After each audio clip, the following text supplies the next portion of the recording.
4 a.m. putting on my shoes, gotta get outside.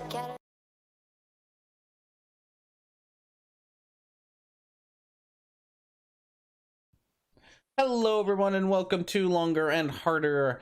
We got ourselves a special guest today. So we won't be. This will not be a typical show like we usually do. There is no video for us to watch. There is no video menu. We just have a special guest. Remind me how to pronounce your name because I am just the worst at it, as everybody knows. So I go by Elliani. It's my Liani. mom's original nickname from Brazil. So Elliani. Eliani. So I'm with Eliani today. She'll be telling us all about cultural Marxism. She's got a lot of information to share with us. We don't necessarily agree on like 100% everything, so I will have questions and I will do a little bit of pushback more than likely. If I can just emphasize, I think we have more that we agree upon. I would say like 98% of stuff that we agree upon. So I guess the first question I should pose to you, Rad, is how should I start this? There's a lot of info to go up. Should I start from the beginning? I think the most important part, because I see this happening a lot on the Twitters and the internets, is making sure that we actually know what we're talking about when we talk about the whole thing is cancel culture, right? So let's start with that. Let's start with defining cancel culture, because so here's one of the main problems with the terminology of cancel culture. The way cancel culture is currently being derived is so vague, so obtuse in regards to its definition, that anything and everything is being applied to what cancel culture actually is. Yes. Now, I'm a very blunt individual. Anybody who's watching, and including our interaction a few months back when we talked the last. But cancel culture derives in definition from a specific time frame that occurred back in the 1950s and 60s, known as McCarthyism. Now, the way that people are framing cancel culture is basically they're making it immutable to call out culture, which are two distinct different things. There's overlap, there's similarities between both of them, but they are distinctly different for several reasons. Now, call out culture, I would argue, is prominent in a Western society, however you want to coin that. It's a part of our culture. Protesting is a form of call out culture. I mean, when you go out to protest for Black Lives Matter, by definition, you're trying to cancel, quote unquote, the people you're protesting against. In that instance, would be the police. That's how our society functions. If we look at the historical context, our founding fathers canceled the British. I mean, this definition is so vague. Now, do you have any questions so far? I mean, I would just give like the most. Who is it? Ted Cruz, who's recently been like, I can't believe we're canceling Goya beans now.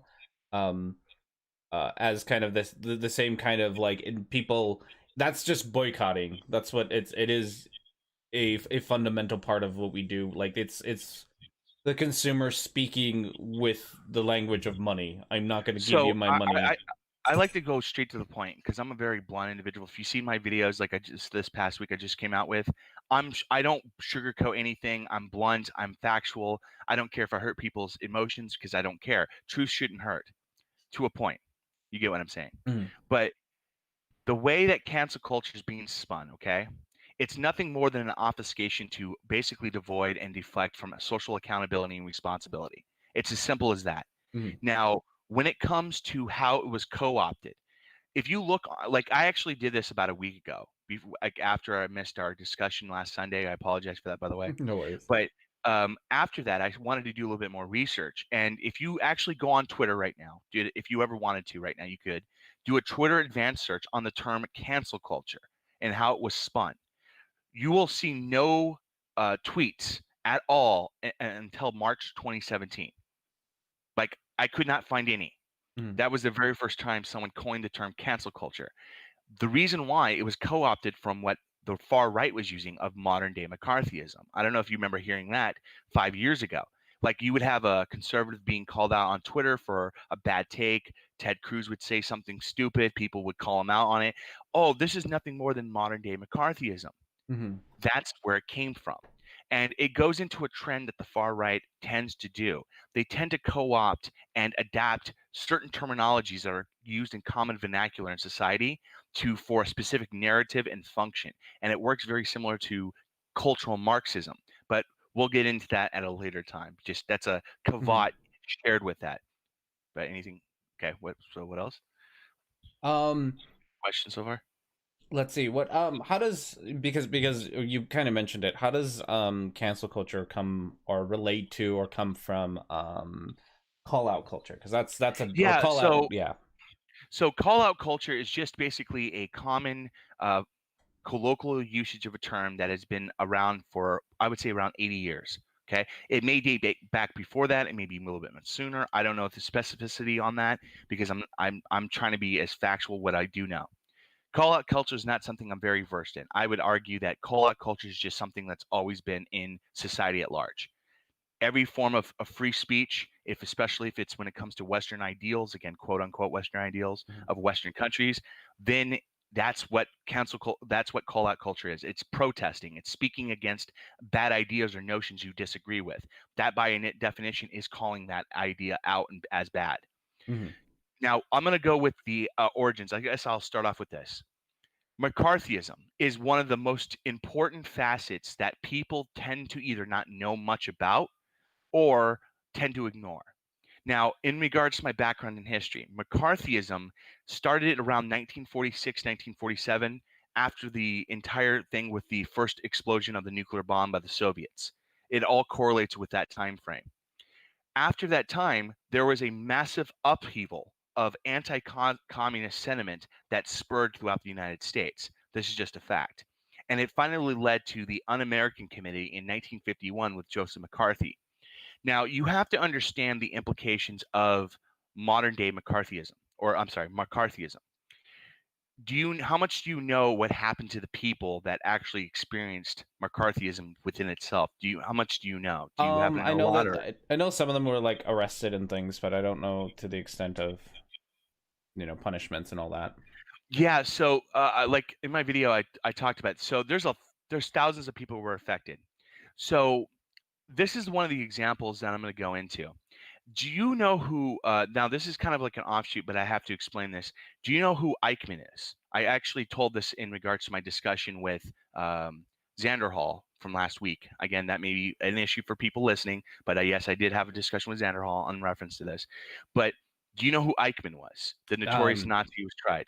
Eichmann, Adolf Eichmann or Randolph, whatever his name is. Eichmann was a notorious perpetuator of the final solution for the Nazis. He was eventually executed, tried and executed by the Jewish state in the mid 60s. Okay, and during that time, um, there was the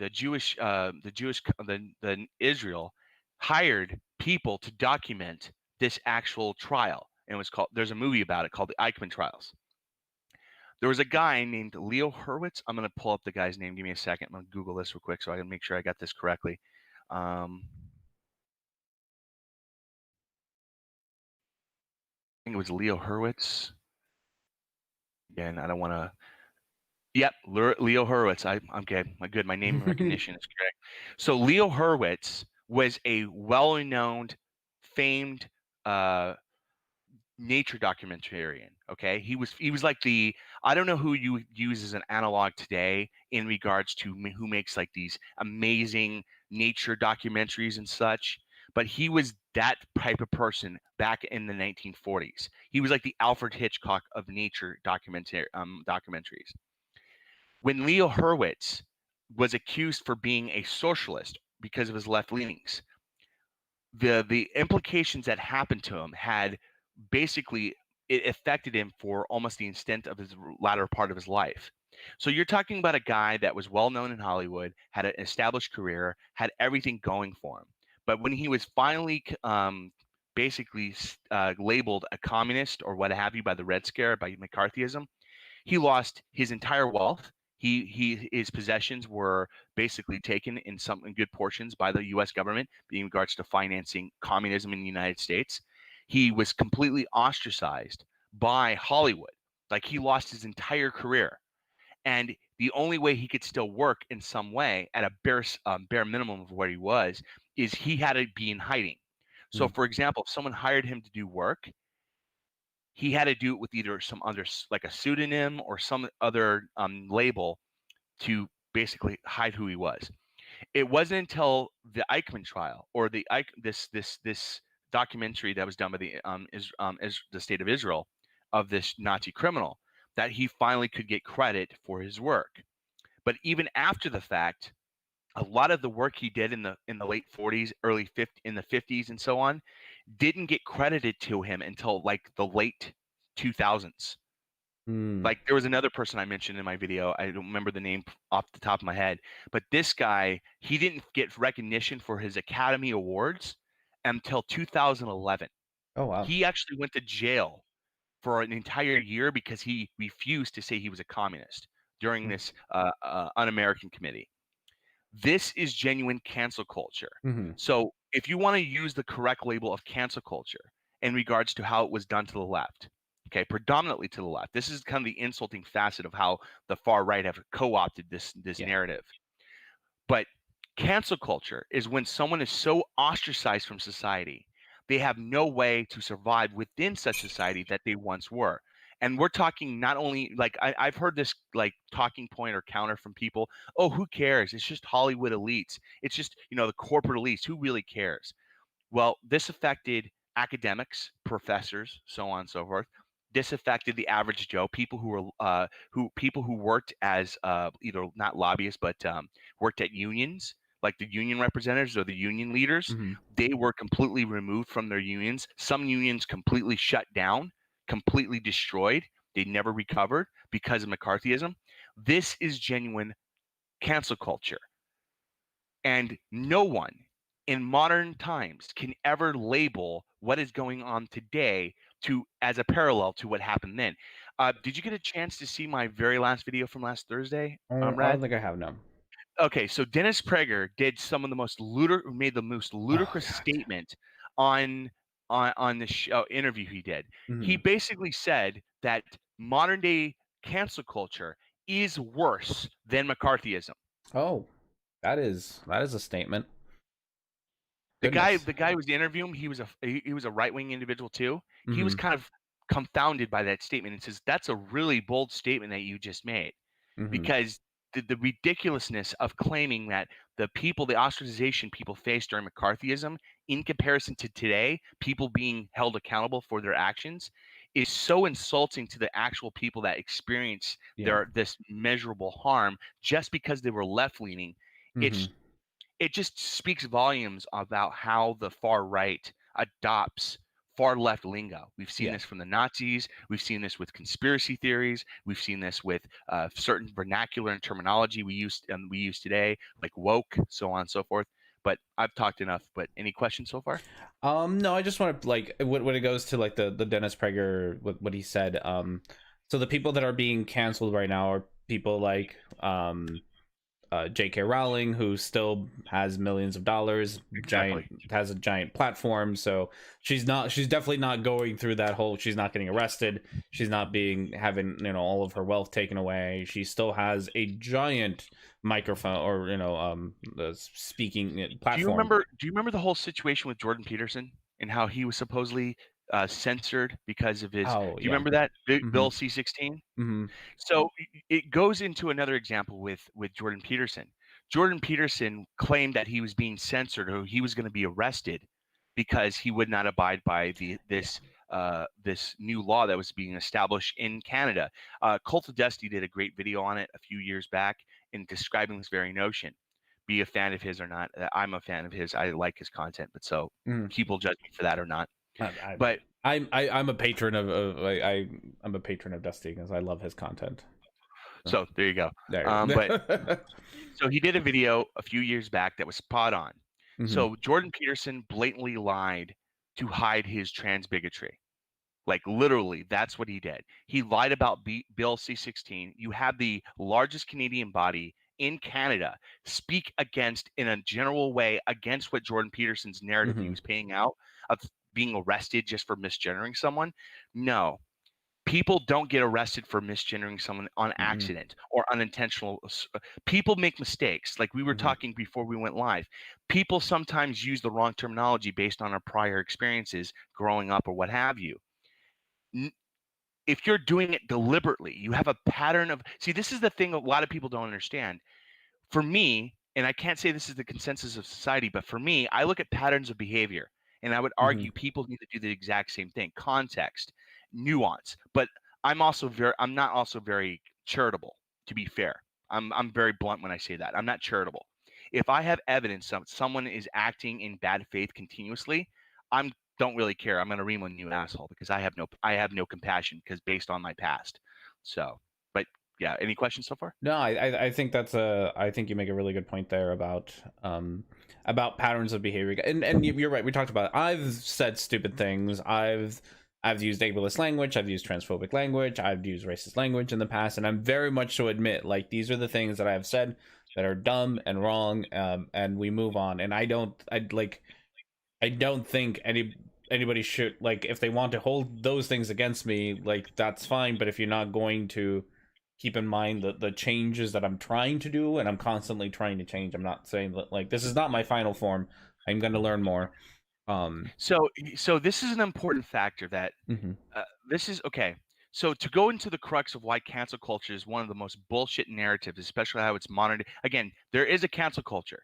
When I say that cancel culture is not real, I'm talking specifically like, when people say defund the police, we're not saying we actually want to abolish the police, but we want to defund them. And we go, well, it depends on who you are. But most people, they say to defund the police, they want to cut down the budgets of police departments. You know what I mean? Rational stuff.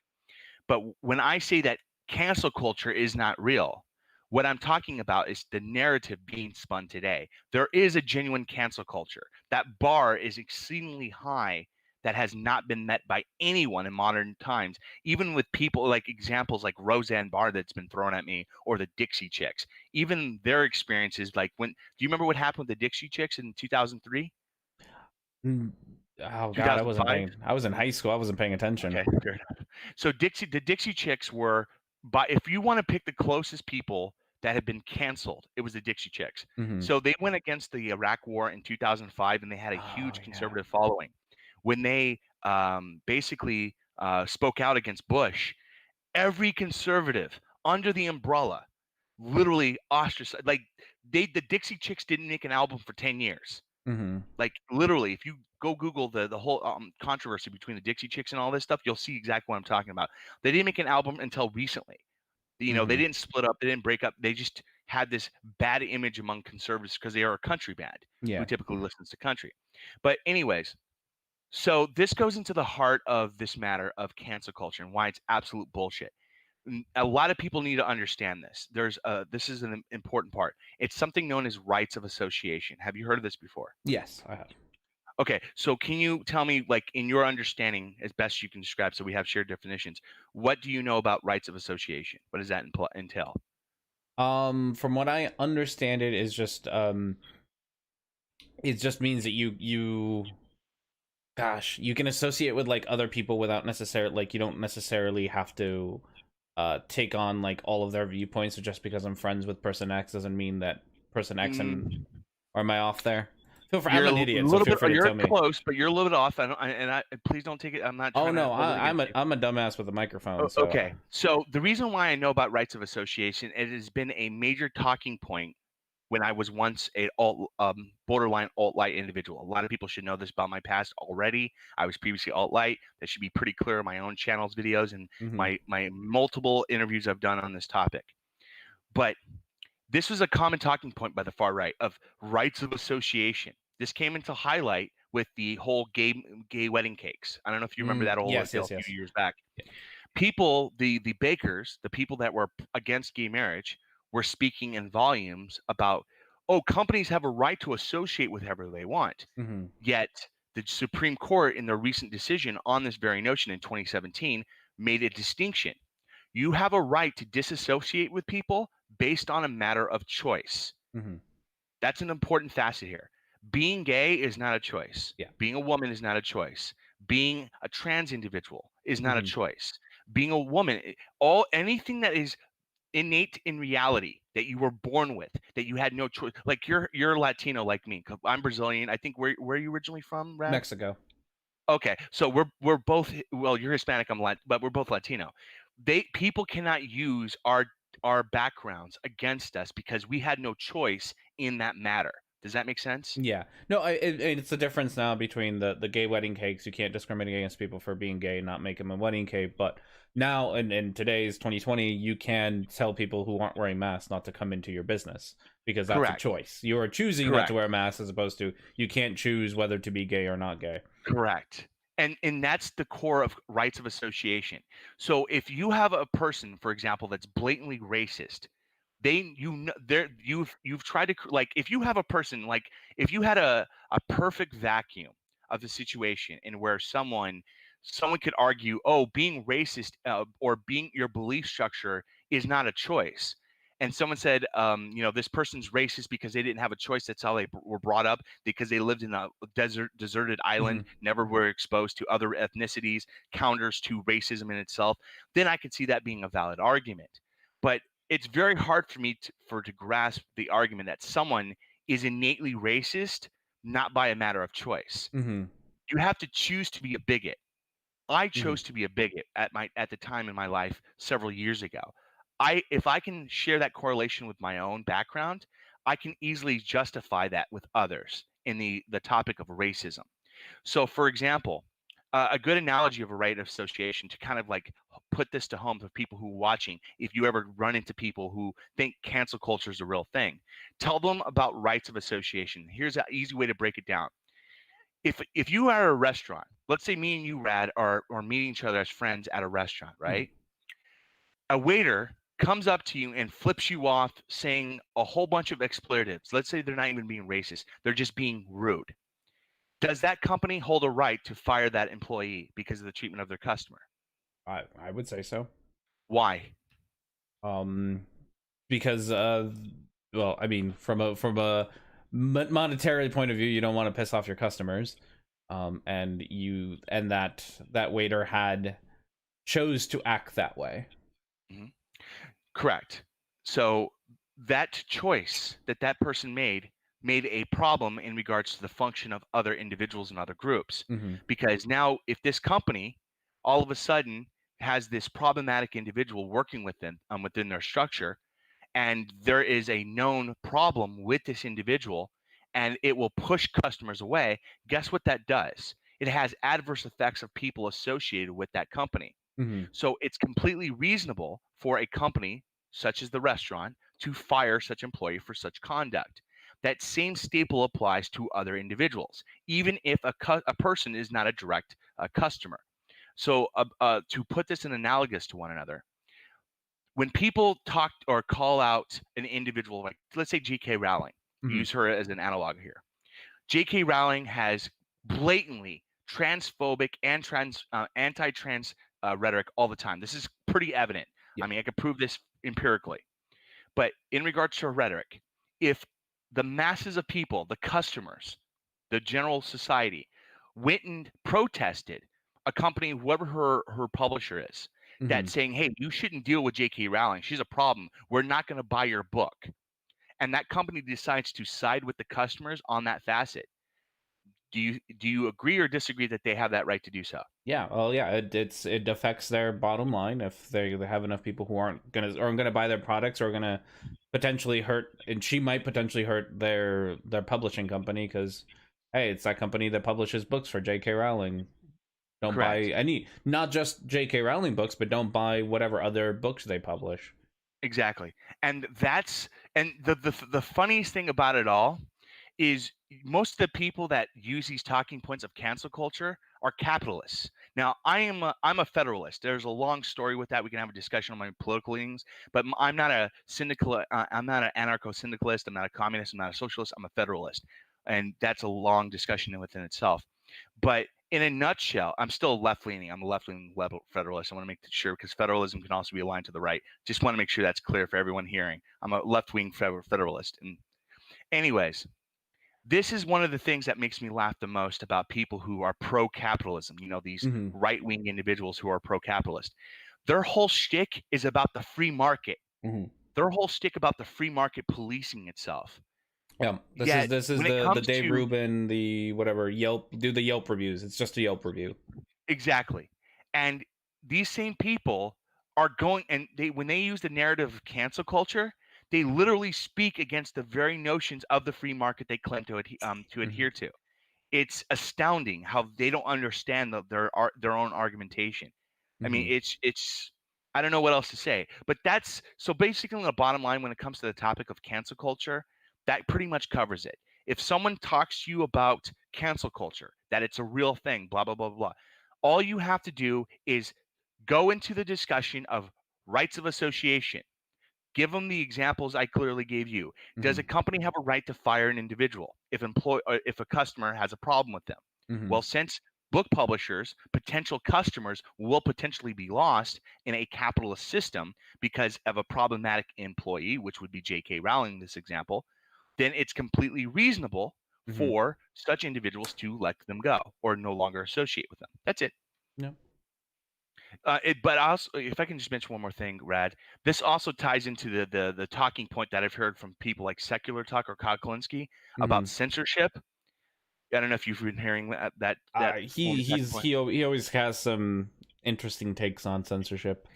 I think Kyle's irrational as fuck. I'll be blunt as hell, and I don't care if anybody gets offended to that. Kyle Kalinski's a free speech absolutism, and any form of absolutism in human society is completely irrational. Yeah.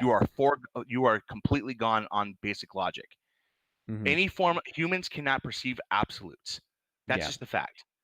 If you have a free speech absolute stance, you're against the very notions of tolerance. But that's a different topic. But go ahead. I'm sorry. No, that's it. Like, yeah, I don't like. I agree that we need to have free speech and all that, but his stance is just way too much. Yeah, the one thing that threw me off about Kyle Kalinske is he claimed that, for example, when the Federalist or when Google decided to stop AdSense to the Federalist, and what was that other far right newspaper that like ONS or OSN or whatever they're called. Yeah. When they just he basically said that was censorship. I'm like, no, that's them not wanting to basically provide financial support to a publication that literally said that the Black Lives Matter movement was going to commit a worse genocide than the neo-Nazis. Yeah. I don't care who it is. That's not justifiable. No business would want to work with that type of those type of individuals. Yeah. So, any questions so far from the audience, maybe, or yourself, or? No. I think someone brought up David Attenborough as potentially the documentarist that you were talking about. Edinburgh. David Edinburgh. No. I was talking about Leo Hurwitz. And then otherwise, yeah, we're just chatting about the publishers being, boycotting publishers. And plug this real quick. Everyone, if you want to ask questions, please feel free to. Please support Rad here. He does great work. Please do super chats and stuff. If you want to ask questions, I'll also ask them if people are asking in chat. But make sure if you have the ability, make sure you do super chats because Rad's does great work, so you can support him. Thank you. I just wanted to state that. So if you have any questions, feel free to ask. So. Yeah, no, they're a chatty bunch, so they'll speak up when they need to or want to. So what other topics should we talk about? So we've gone over cancel culture. We can talk about cultural Marxism. We can talk about anything you want in regards to my research. So yeah, so let's now that we kind of got the cancel culture down, there's definitely a very once you look at it, there's very the roots of it become very obvious. So yeah, we can go from what is the connection between cancel culture and Marxism? Okay. So it goes into the heart of how right-wing ideology works. The right tends to basically co-opt definitions that are generally inclined to the left. So liberal ideology, for its very nature, in regards to how you're talking about like the early Enlightenment era, right? This was a change and shift from the right to the left. So let me start off with this preamble. If you had to just as simply as you could, Rad, describe right-wing politics versus left-wing politics, can you just give me a generic descriptor of what the differences are between right-wing and left-wing?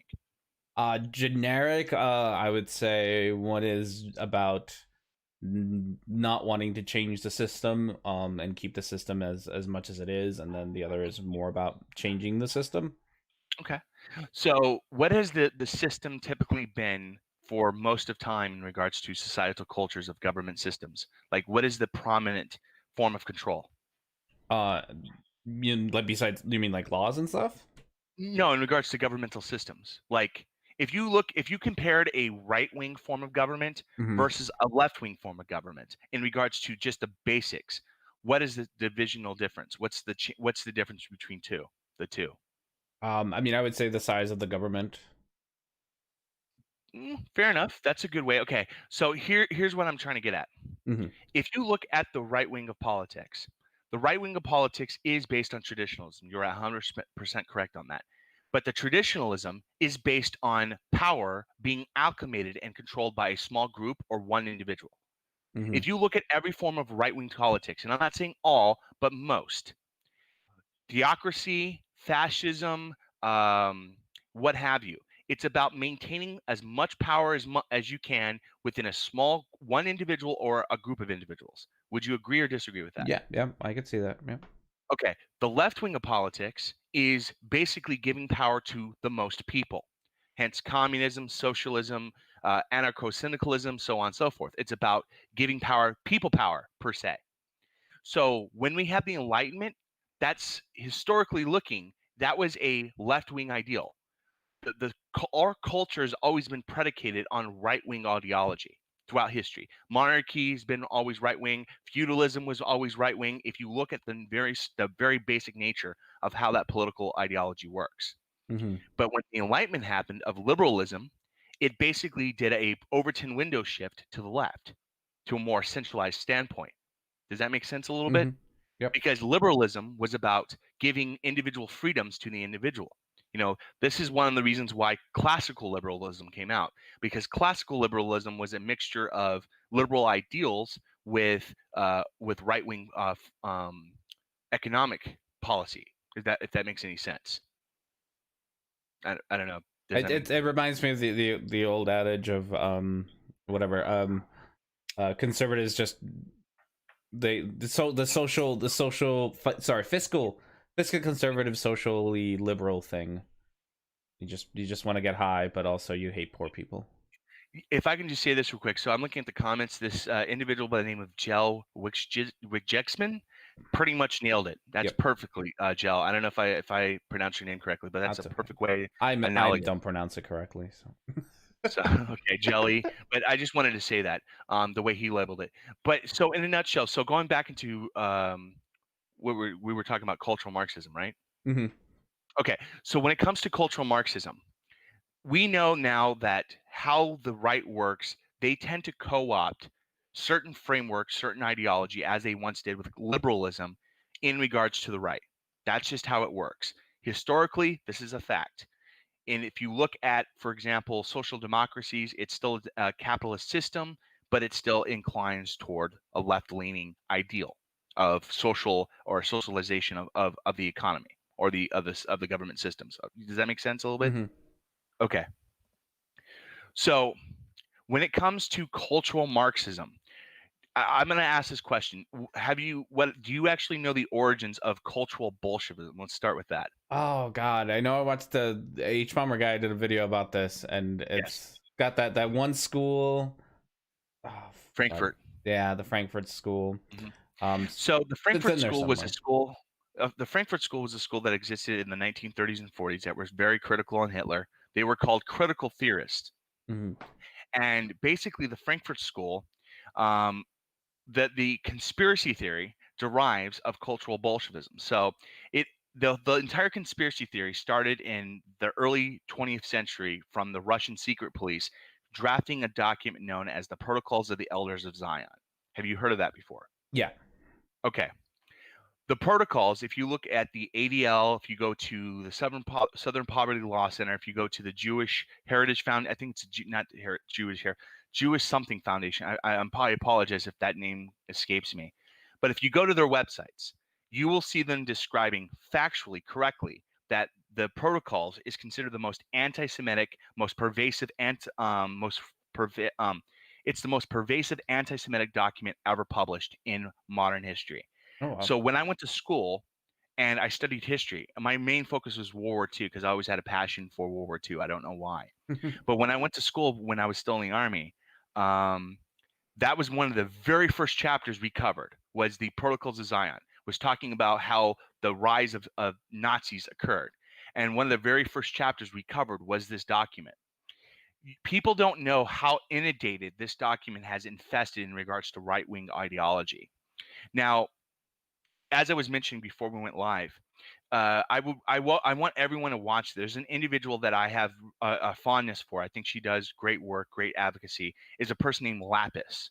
So Lapis, her things. I think her name is the Degenerate and Feminine. I think that's correct. I'll put a But link in the chat for people. yeah. So, but she had a discussion with a libertarian yesterday that was right on the mark. So everything I've told you so far about cancel culture and stuff, and what I'm about to share with you Mhm. about cultural Marxism, I told her in a private discussion on Discord. I'm not going to go into detail, but I'm going to be as that vague. Mhm. But in that discussion, I shared with her all the details in regards to cultural Marxism. Now, do you know who Richard Wolff is? Yes. Can you do me a favor? So everyone, okay. So I want everyone to see this. Can you pull up a video for us real quick? It's only Yeah. like 3 minutes. I want everyone to see this. So type in YouTube, search Richard Wolff cultural Marxism. You'll see who that. You'll pull it up. It's an interview from I forgot the name of the show, but you'll find it. It's the only one with Richard Wolff. There's a woman there with black hair and wearing black. They're both Alright. sitting in couches. I will do that. You only have to watch the first like 3 minutes to him explain. Cultural Marxism. Okay. And then Richard Wolff. Oh. So Is it for everyone's debunking background, Jordan Peterson's cultural Marxism? yeah, that's the one. That's What's the name of the channel? Empire Files. Yeah, that's the one. That's the one. So Richard Wolff, for everyone's knowledge, is a well-known Marxist economist. He worked under Obama. He is one. I am a big follower of Richard Wolff, not because I 100% agree with Marxist ideology. Again, I'm a federalist, but the way I lean toward politics is very similar to socialism and such, but a little bit of a different cavat. Mm-hmm. But go ahead and play the video quick, and I'll shut up for a second. All right, I should be able to hopefully get this so that you can hear it as well. Hopefully. Oh, I already know it by heart. You don't have to play it for them. I did a whole video on it, so I had to cover it in a video. I talked about cultural Marxism.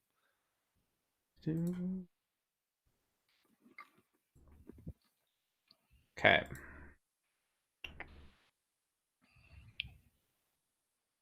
Here we go. So right-wing figures like Steve Bannon, Jordan Peterson use this term cultural Marxism to describe the so-called moral rot of our society as kind of analogous to Marxism.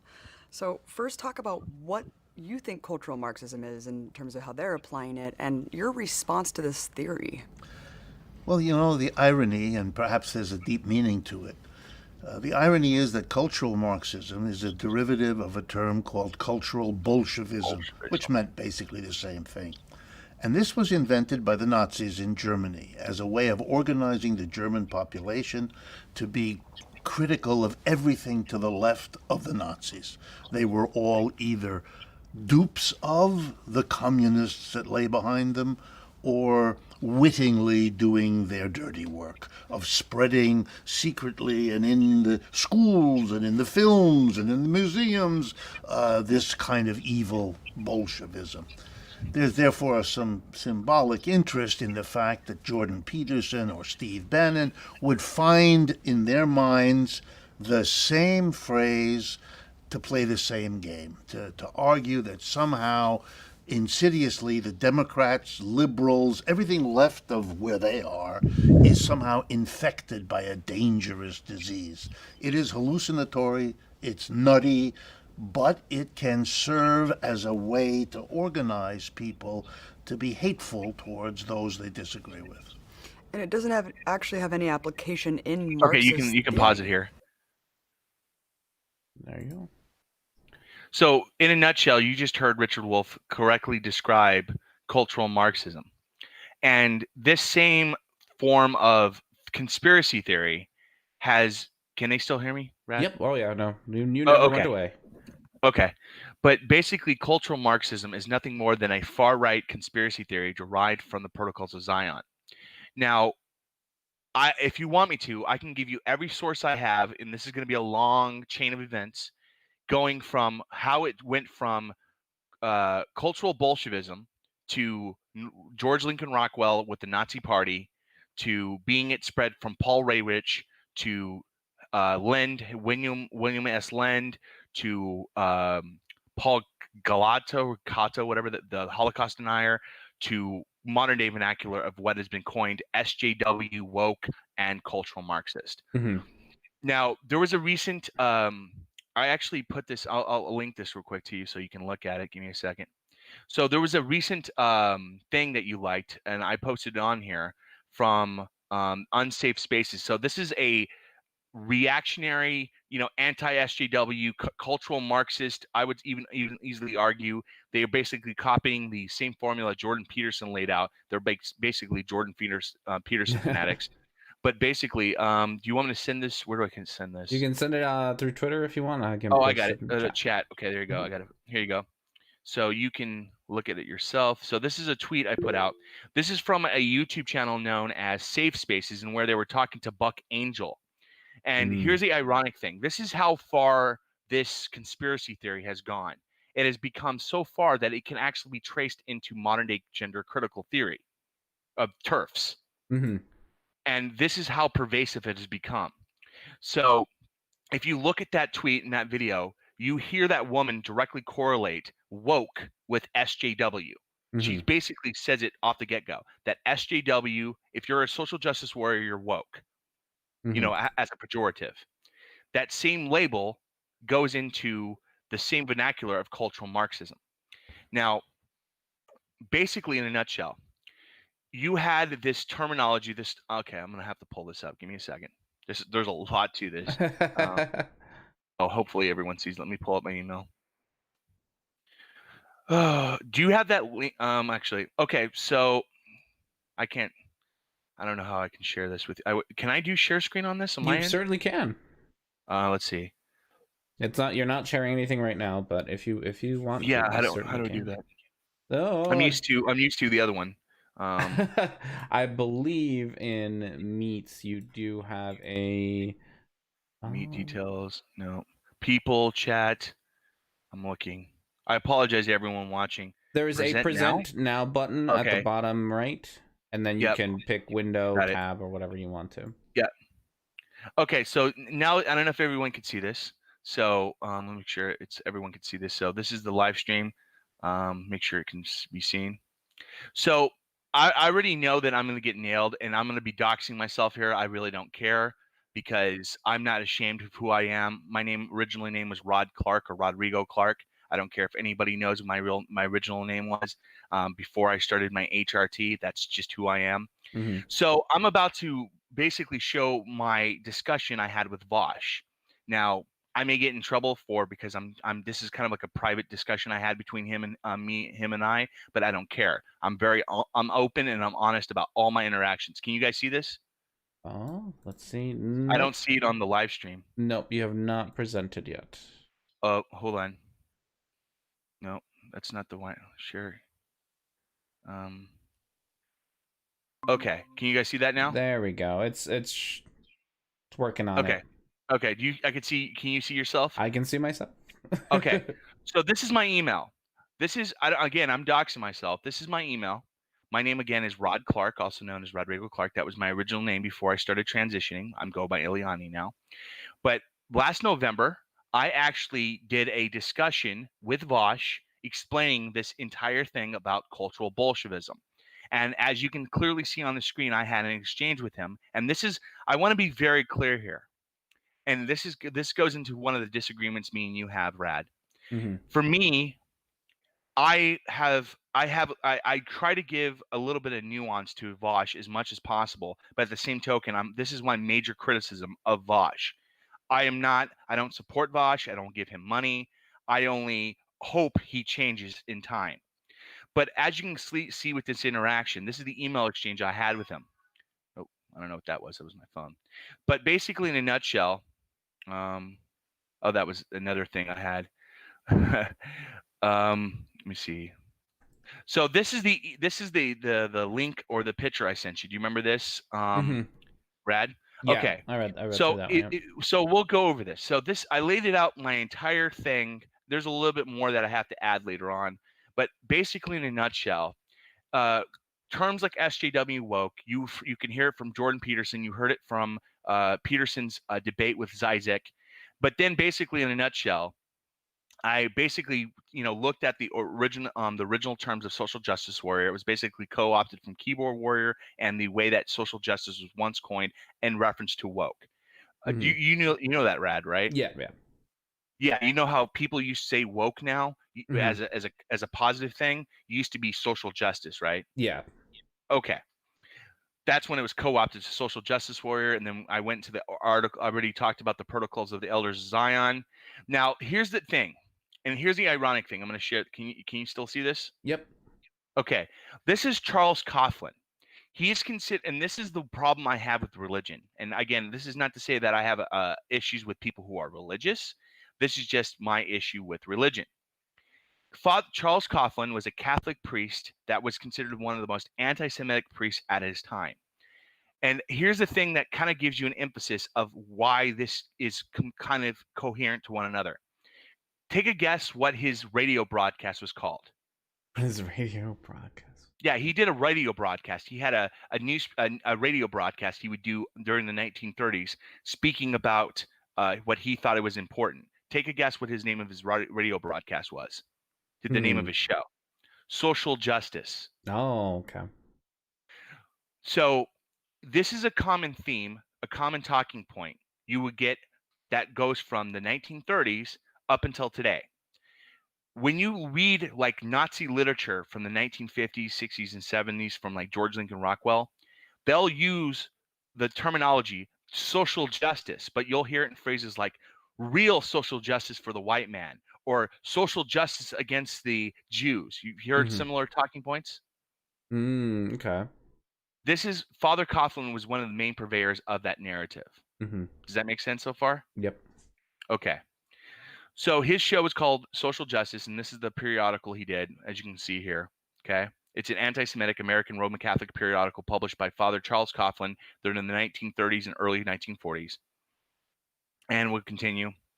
So basically, this is a speech. I'm not going to play it because it's a pretty long video, but this is a speech Father Coughlin did. I'll just show the link so everyone can see what it is. So this is Father Coughlin speaking at this event, and where he talks about social justice for the white man, fighting the communists, fighting the Jews, all that stuff. He was a heavily anti-Semitic individual. Anyways, but then one of the things that was inspired from Father Coughlin was the German American Bund. Have you heard of them? Mm-mm. The German American Bund was the predecessor to the American Nazi Party. Oh, okay. These guys were the supporters of Adolf Hitler here in the United States in the late 1930s. But the German American Bund basically got shut down after World War II started. Of course, that would only make sense. You don't want Germans or Nazis in your own territory. But what eventually happened was the German American Bund eventually evolved into the American Nazi Party. And this is one of the most notorious individuals, which is George Lincoln Rockwell. George Lincoln Rockwell is considered the godfather of the Nazi movement. Have you heard that before? I feel like I've heard his name before, but okay. George Lincoln Rockwell was assassinated in 1967, but prior to that, George Lincoln Rockwell was the person that made Nazism become mainstream here in the U.S. Okay. He was a Holocaust denier, pretty obvious, and he was very critical of socialism and Martin Luther King.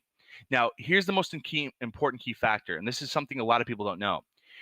Do you ever follow TJ Kirk or The Amazing Atheist? No, he has me blocked on Twitter. Okay, so he recently asked a question, because he had me blocked before because I followed Dusty, but basically TJ Kirk put out a tweet about, I think it was about 5 days ago, in where he asked, why that you would see these, was it the Buckaboo or Weekaboo, where the far right people trying to do the Civil War? What are they called? Oh, the Bungalow Boys? Bungalow Boys, yeah. Yeah. So he linked a video in where you saw the Bungalow cheering with black people against the police, right?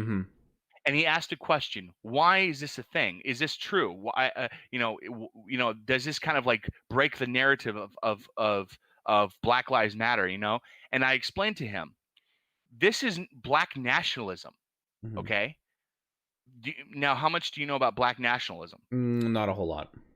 Okay. Black nationalism, in a nutshell, have you heard of the Nation of Islam? Yes. Okay, how much do you know? So tell me what you know about the Nation of Islam.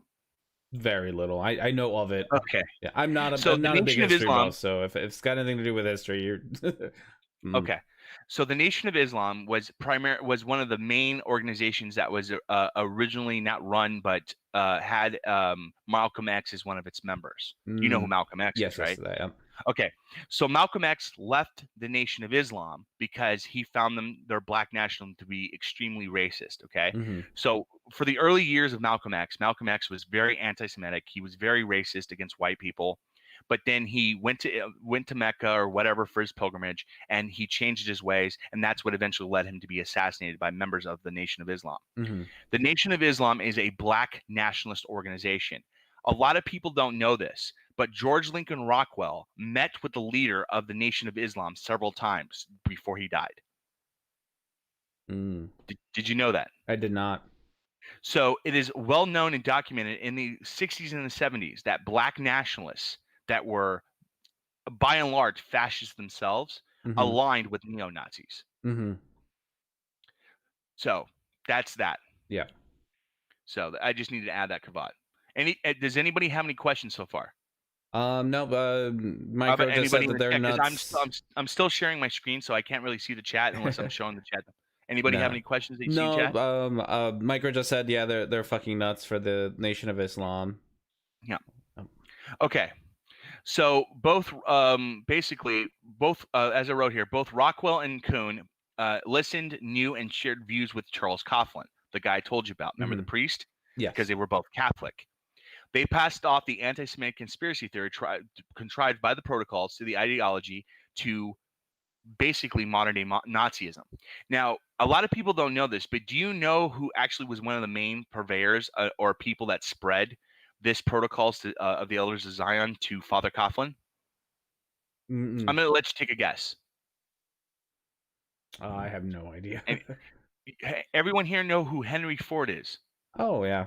Good old Henry Ford. Henry Ford was an anti-Semitic person like Walt Disney. Henry Ford had a publication in Chicago, the same region as Father Coughlin.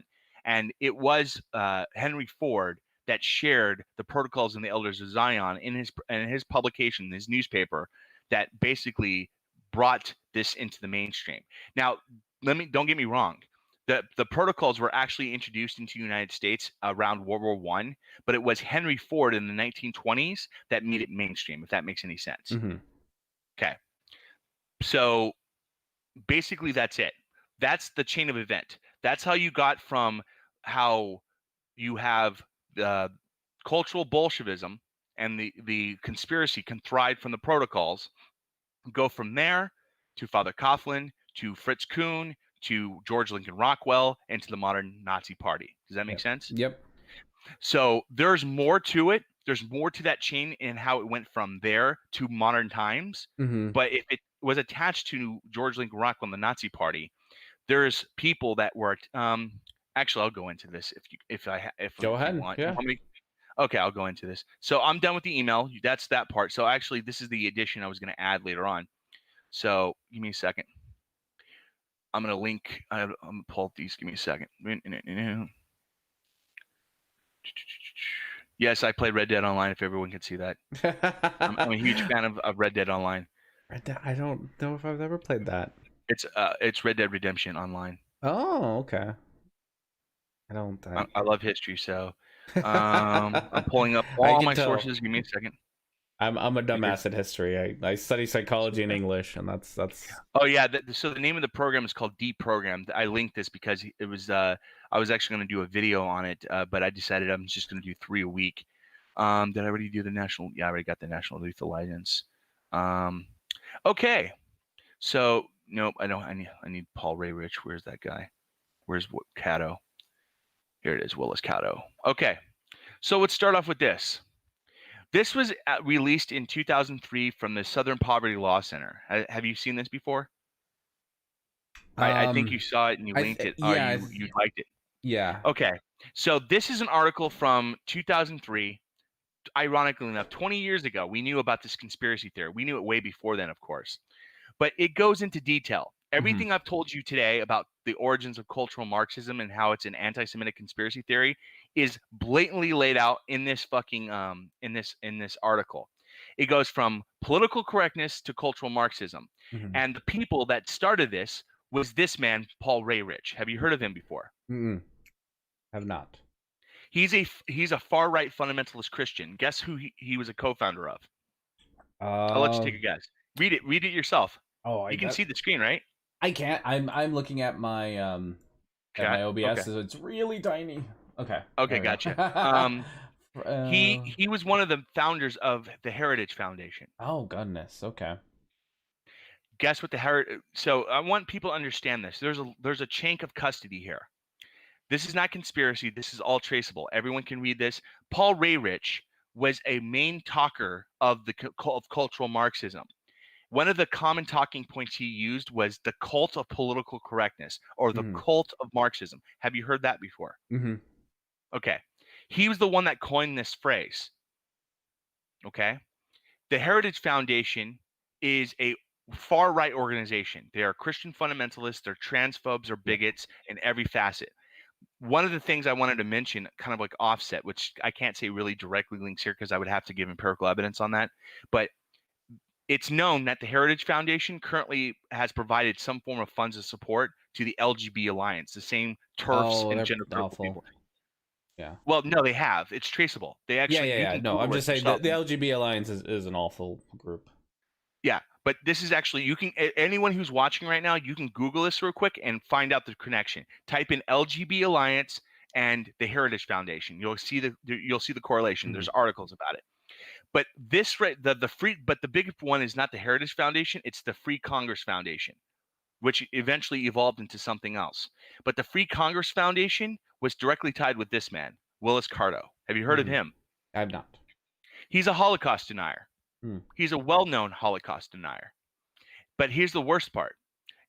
He was attached to the National Youth Alliance. Do you know who that is? Mm-mm. Oh, wow. You're teaching me a lot. This is great. You're teaching me a lot. I am amazed you've never heard of the National. Have you heard of Timothy McVeigh? Yes, I have heard of Timothy. Who's Timothy McVeigh? He was the Oklahoma guy, right? Yes, and why did he do the Oklahoma City bombings? Oh, I'm assuming something anti-Semitic because that's usually what it is. Okay, what was the main book that inspired his terror attacks? Oh, I don't know that part. The Turner Diaries. Oh, okay. You've heard that before? Mm-mm. Okay. Wow. Okay. I'm gonna have to back up real quick. Willis Carto was a well-known Holocaust denier and anti-Semitic conspiracy theorist. He is one of the main. He was connected to George Lincoln Rockwell. Okay. The National Youth Alliance is a group that was one of the key members of this man, William Luther Pierce. Okay. You've never heard of this guy before? Mm-mm. Wow. I'm a psychology English buff. I'm not a history buff. William Luther Pierce was the guy who wrote the Turner Diaries that inspired the Oklahoma City bombing. Okay. He penned it under a different name. His pseudonym is Andrew McDonald. He wrote Hunter and the Turner Diaries that inspired the former was inspired multiple hate crimes and the 1995 Oklahoma City bombing. Pierce founded the National Alliance. Remember the alliance I told you about? The National Youth Alliance? This organization has direct ties to neo-Nazis. Okay. The National Alliance is tied to Willis Carto. Willis Carto is attached to Paul Rayridge of the Heritage Foundation. Are you seeing the chain of custody here? Yep. This is how the conspiracy theory spread. This is how Paul Rayridge, that spread the term of cultural Marxism from this anti-Semitic trope, from this man, and the chain of events can be traced back to the Nazi Party, all the way back to George Lincoln Rockwell. That's it. Yep. This is the chain of custody. So I'm going to stop sharing. So now that everyone knows the chain of custody, it's been documented. I please to everyone, don't dox me. Don't don't. I already my original, but don't mass email my my email, please. you have a pretty good group of people here. I'm just asking as a request, just to cover my butt. Yeah. But now everyone knows the chain of custody. So again, it went from Paul Rayridge, who is a member of the modern far right religious right, who basically created the Heritage Foundation, to Cato, to the National Youth Alliance. That was one of its prominent members was William Luther Pierce, who wrote the Turner Diaries, who inspired neo-Nazi terrorist attacks, and that was directly tied to the American Nazi Party back in the 1970s. Mm-hmm. That's it. There's a chain of custody. Yep. This chain of custody clearly shows how cultural Marxism is from Nazism. Mm-hmm. So anytime you hear someone push the narrative of SJW, woke, or cultural Marxism, make sure you blatantly tell them they are spreading a co-opted anti-Semitic Nazi conspiracy theory, because that is exactly what they're doing. Mm-hmm. I don't care what. Oh, I don't care. Oh, what does it matter? Like I saw this in the discussion Lapis was the feminine degenerate was having yesterday. The woman actually said, "Why does it matter where it's originated from?" Mm-hmm. I'm like, how could someone say that? Yeah. How could you not care the origins of a conspiracy theory and how it was derived from the neo-Nazis? Do you think I'm pretty sure I know the answer, but do you think that a lot of that sort of the SJW cultural Marxist is used as a dog whistle for anti-Semitism? Yes. Mm-hmm. And that is part of the problem with that. Okay, I'm gonna link you another. I'm gonna link you another video. I'm gonna let you do it on your end. Mm-hmm. This is actually gonna be coming from my own channel. Give me a second. I did a video. It's only 3. I'm not trying to click. I'm not trying to. What is it? Click or what's the term for it? Are you clout chasing? I'm not trying to not clout chasing, but what is it called when you're trying to promote yourself? I don't know. I think I'm not trying to signal boost myself. I'm not trying to get myself more famous. But here, I want you to watch. Put this up on the air. It's only I think it's only 3-4 minutes. I did this before I started. I was planning on going active because I was making very short videos. But I'm gonna let you play that on your end so you can watch it. I want you to pay close attention to the talking points that I linked. This is I shared links in regards to Sagar from the Rising. Mm-hmm. You know that guy, right? Mm-hmm. Right. Just watch it. Just share it with everyone so they can see it. Yep, there it is. It started out in the sociology departments in the 1970s of all of these crazy, from the from the 60s era. They were, in these sociology departments, and they started cranking out all these absolutely crazy papers around, feminism and identity politics, racial politics, all of that. And then what happened is that corporate America and other cultural elites, first of all, were being indoctrinated in the university system. They were going to go work at places like McKinsey and others, and they brought. Did you catch what he said? They're getting indoctrinated. Oh, you already watched this one. Look, you got a little thumbs up from me. I think I can't hear you, Rad. Oh goodness, I got Rad, can you hear me? I can't. Yes. I can't hear you. We'll I think there. you did something on your end. Yeah, probably. I still can't hear you, Rad. You're fine. There you go.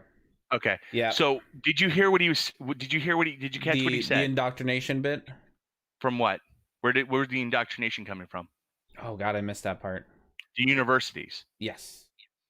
Guess where that's from? Frankfurt School. Yeah.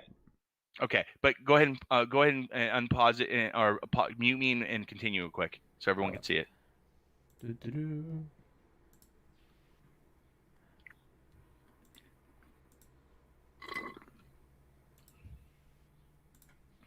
And once you're starting, I want people to pay close attention to the actual similar talking points that they're using. So you heard him talking about universities. Now pay close attention to what other people say. Go ahead.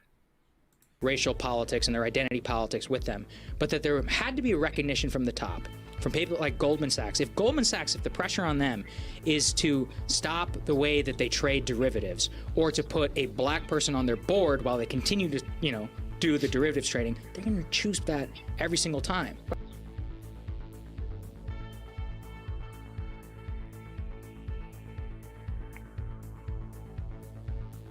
There's these people are being primed in universities to be activists, and part of the priming is to give them a good feeling about doing this activism. You know, it's to make them think that they can emotionally reward themselves by saying, yeah, I argued with a misogynist on Twitter, you know, therefore I'm Are you seeing the current theme here?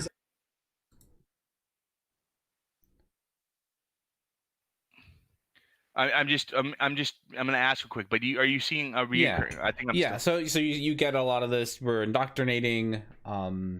It's coming from universities, which is always, as far as I know, has always been a conservative talking point about the liberal liberal universes indoctrinate your kids to be more liberal or whatever has been a talking point. It's as far as I nothing can more remember. than the same.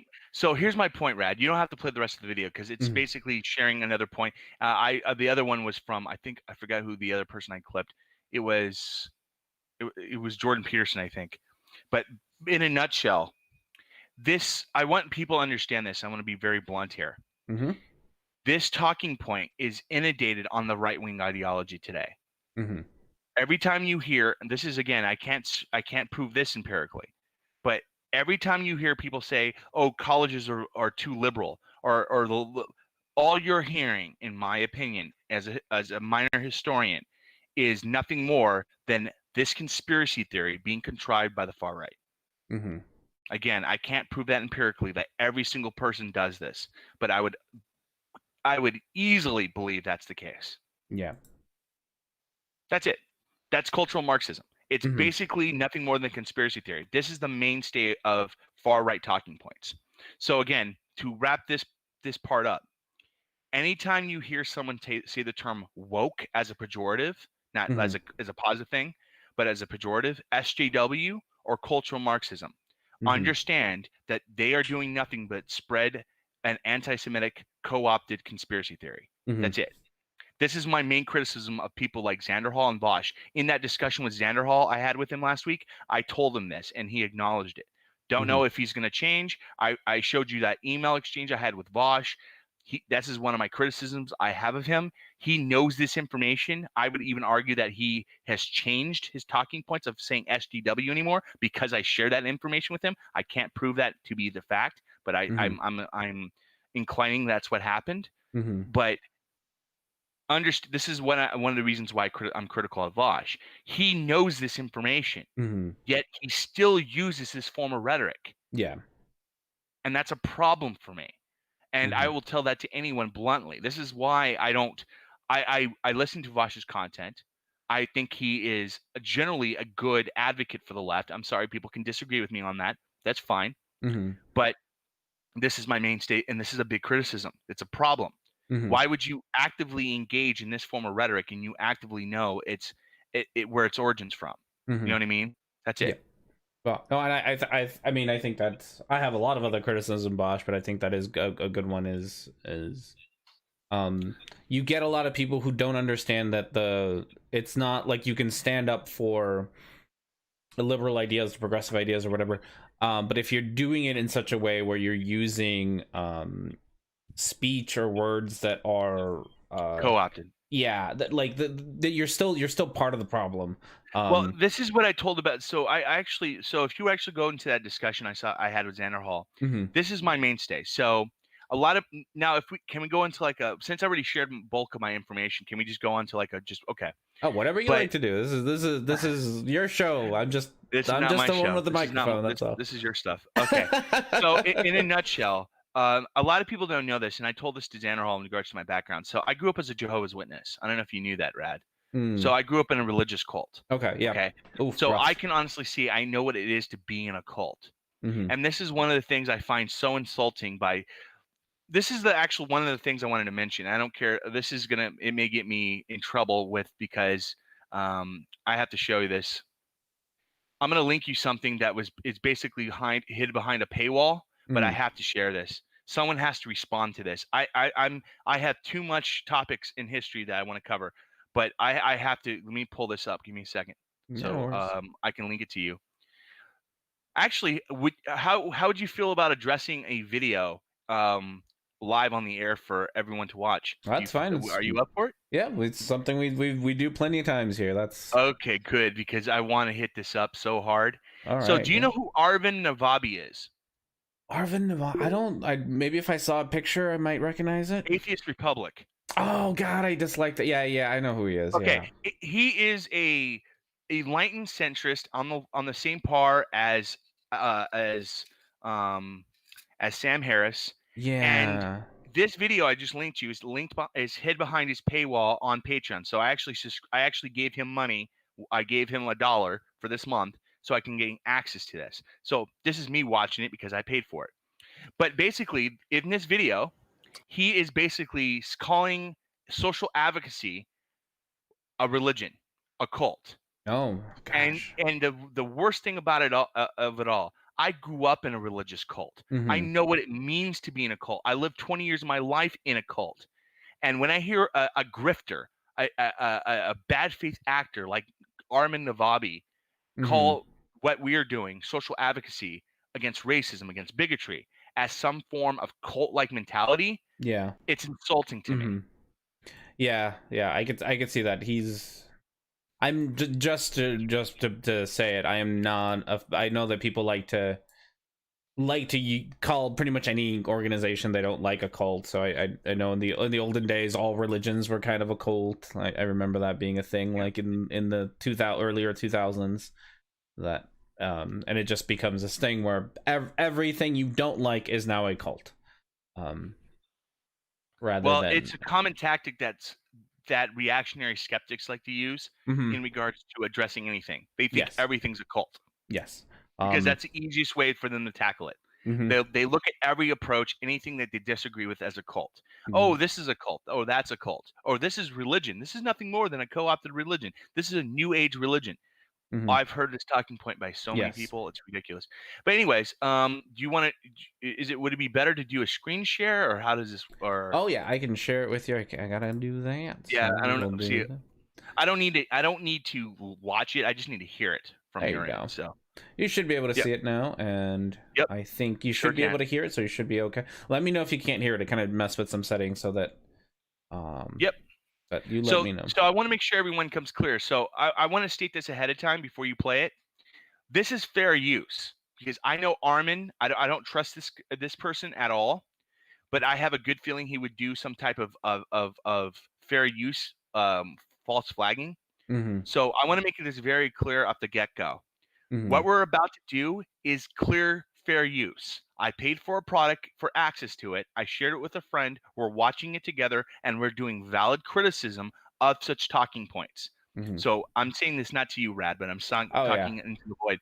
So if Armin, if you're watching this and you false flag this video for clear fair use, I'm going to do everything I can to point this out of how you're false flagging Google and YouTube to shut down any form of discourse and debate, something you claim to be against. I just had to put that out there, but go ahead. Right. Trust me, I'm I'm a very angry person when it comes to people that are hypocrites. Yes. No, I. You have no idea. Here we go. I put the hammer down on people hard.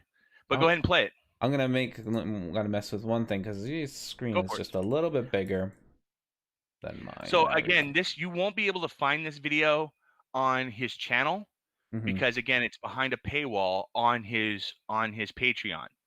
So he did this for a reason, because he see people who want to hide their motives, people want to, in my opinion, want to hide their ideology. They do this because they want to know who has exposed them, or who gained access to this content, so they can call them out or do whatever, you know what I mean? As a form of knowing who has been calling them out.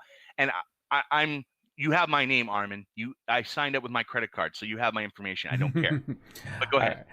Just so everyone knows, that the name of the video is "The Cult of Anti-Racism is Spreading Racism." Think about how ludicrous that statement is. Think about that.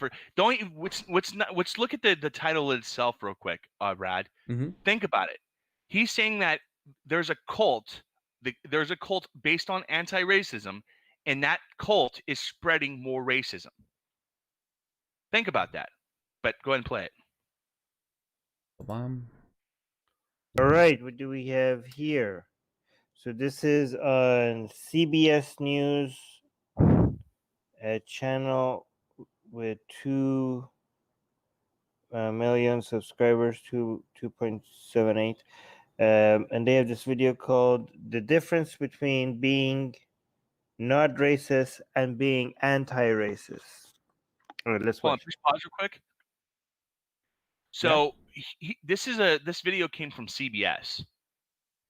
Mm-hmm. You notice how he's like, oh, this is a channel that has 2 to 3 million subscribers and stuff. Mm-hmm. Why didn't you just say this is coming from CBS or coming Yeah. from a major news source? Yeah, because I'm sure he wants to make it seem like it's a popularity contest, and they're that's also I can already predict he will say that You have no. I already had like recorded almost like 45 minutes reaction to this, mm-hmm. but I don't do scripts on my content. I don't know if you know that, but all my videos are unscripted. Mm-hmm. I have a certain routine. I do my content, like I repeat myself. Like I'll do 2 hours worth of recording, and then I'll piece them together for my talk. I just don't believe in scripts. I believe for me to be authentic, I have to just speak off the cuff. But just watch. It's gonna blow your mind what he says. I'm sure I have a pretty good idea what he'll say. You have no idea. Just watch. We'll I promise you. Saying I'm not a racist and being anti-racist is like 2 different things. When most people think of racism, they think of, let's say what happened to George Floyd, or they think of the KKK, or they think of slavery. And when that is kind of your perception, it's very easy to say, well, I would never do that. I would never do that awful thing, which is valid, but it's more nuanced than that. Someone saying like, what's the nuance? Well, of course, when you think of, like, when people mention something evil, your mind is gonna think of the worst examples first. I'm not a racist. Push pause real quick. Mm-hmm. So he's saying that when it comes to the worst discussion or topics that humans look at, we're going to look at the worst case scenario, right? That's only common sense. Yeah, I agree. I mean, what do you think? Do you agree or disagree? I mean, I think he's right. I think that's just the woman. I'm not sure they did show her name, but I forgot it. The woman. One of the things that she points out is such a constant tactic of like the right-wing conservative stuff that the only way to be like a real racist is if you were like part of the KKK is the only way to be really racist. Like you preambled this video very well. Just continue, you'll see. Yeah, all of this is incredibly predictable because it's been the same. It's the same thing very well. Year after year. Like no one's really a racist anymore. Just watch, Arad. You'll see what I'm talking about. Doesn't help the problem. Simply saying I'm not doing that does not save somebody's life. Yeah, and do you have to? Like, does everybody have to be involved in your form of activism? Like, for example, let's say... Push pause real quick. Pause. He's strawmanning. Mm-hmm. Did you hear what the guy originally said? We can repeat it again because repeat it again. Okay, real quick. So for everyone, here's exactly what Armin just said. Armin, his talking point was, okay, so does everyone have to do your exact precise form of activism? Mm-hmm. Yet the guy never said anything about that. Just listen to what he originally said. Doesn't help the problem. Simply saying I'm not doing that does not save somebody's life. Yeah, and so all he said was people not doing that. The super racism is not helping the problem. Yeah, exactly. But he never says anything about doing a specific way of fighting against racism. He never says anything about joining a movement. He never says anything about that. But all of a sudden, Armin's going to correlate that that's what he's talking about. Yeah. This is a fallacious straw man. This is what Armin, I want to just preamble a little bit. This is what Armin does throughout the first 6 minutes of his video. All he does is straw man every single one of their talking points, but it gets worse. Go ahead and continue. Do you have to? Like, does everybody have to be involved in your form of activism? Like, for example, let's say if I say, "Hey, are you against child starvation?" And you're like, "Of course." Like, what the hell? Why you even ask me that? I'm against children starving. I'm like, okay, but are you? So you're not for it? Are you doing anything about it? Right? Maybe say no. I'm doing other things that are helpful, but not that. Or maybe say, oh yes, oh you are okay, okay. What about Muslims in China being put in concentration camp? Are you doing anything about that? Like, well, not that, but I'm doing other things. Like, oh, so you're not an anti concentration camp? Like, well, I mean, show me somebody that is active against everything. Like, Push pause. So what did you catch from that? I'm not gonna preamble on this one, but what did you catch on that, Brad? I mean, it's well, that's all I can really say is Armin's just doing the whataboutism, or saying that this guy is doing a whataboutism, which is just that why aren't you? What about all these other problems in the world that you're not? Yeah, but did you catch the phrase where he's talking about does a person need to do 100% confrontation of every problem society faces? Think about the reasoning behind that. Think about the logic behind that. Who in reality, in perceivable reality, can honestly correlate and deal with every single 100% absolute issue that society faces at all times? Yeah. Think about that. Think about the reasoning he's making here. That's another straw man. There's no way a reasonable person can conclude that everyone should be able to coincide with every problem facing society. Yeah. It's just in a reasonable talking point. And it's definitely not what the gentleman, the guy said. Like, he's not advocating. You're right. He never advocated for any particular activism or any kind of activism at all. It's so yes, you're right. Armin is just kind of pulling this out of nowhere. Well, I know where it's being pulled for. Yeah, I just need to point that out that this is all his arguments are. He just pulls things out of his ass. So it's if you want to fight against racism, well, good on you, do that. But do you expect everybody to be involved in your brand of activism? Like, not everybody has to be something he doing. Push pause again. Again, another straw man. Something the guy never said, as you already addressed. This guy never said anything about doing a specific form of activism. But go ahead. Something about racism. You could be not racist, and that's good enough. I mean, as long as when it comes to activism, as long as you're involved in something that's better than most people, you can't shame people into not doing anything about racism. Push pause. Did you catch that about the shaming? Yeah. Yeah. How much do you know about Armin here? Very little. I know that he likes to hang out with Sargon of Akkad and does really dumb tweets. Okay. So Armin is well known for three things. One, he runs the Atheist Republic, so he's a non-believer like me. Two, he is adamantly against Islam, as am I. I think, and I don't care if anybody has a problem with this. I am anti-Islam. I'm not anti-Muslim. I'm anti-Islam. I will not blame the people for being born into a cult they had no choice in. That's not my state. I am against the ideologies of Islam, though. I think Islam is an evil religion. Sorry, people can disagree with me on that, but that's my position. But here's a key factor. One of the main talking points Armin makes, and you can go and you can Google this right now. Go on Twitter, look at his account, look on his YouTube videos. One of his mainstay talking points is that the left either is too soft or does apologia for Islam. Have you heard that before? Yeah. Oh, yeah. That's Sam Harris used to say that. Probably still does say that all the time.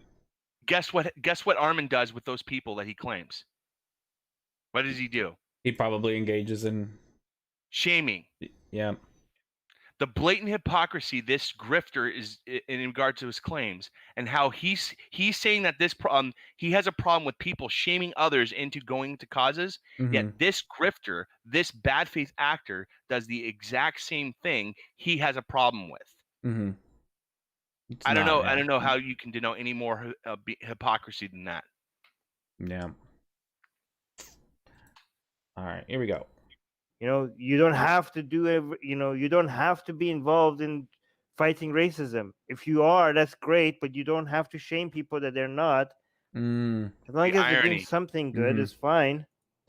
So I mean, you seem to know. So if people, since you know more about Armin, if people don't, according to Armin, if people don't stand up to Islam, well, is that something he shames One people of his for? main talking points is very similar to Sam Harris, in where you hear, "Oh, the left is too, defends Islam too much," or they say that the left is hypocritical because they'll say like, "Oh, well, we'll defend Islam when it comes to, or we'll say that we're pro LGBT, but we'll still engage in or defend Islam because they kill and throw homosexuals off the rooftops." That's a common talking point. That's what I mean by us being soft on Islam. Like we're doing Islam apology or Muslim apology. Yeah, we're and that's doing usually apologetics for Islam. Yeah, and Okay? by defend Islam, it's usually things like, "Hey, let's not bomb them or their countries." Correct. And that is too much apologetics for people like Sam Harris. Correct. Or let's not torture. Basically, in a nutshell, though. But Armin, if you go back to his channel, go to his tweets, he says this quite often in regards to the left. That he tries to shame the left of how they're being too soft on Islam. This is why it's hypocritical. He's saying that this group, let's say he was accurate, that this guy had said something that he did not say. Let's just say we took it at face value.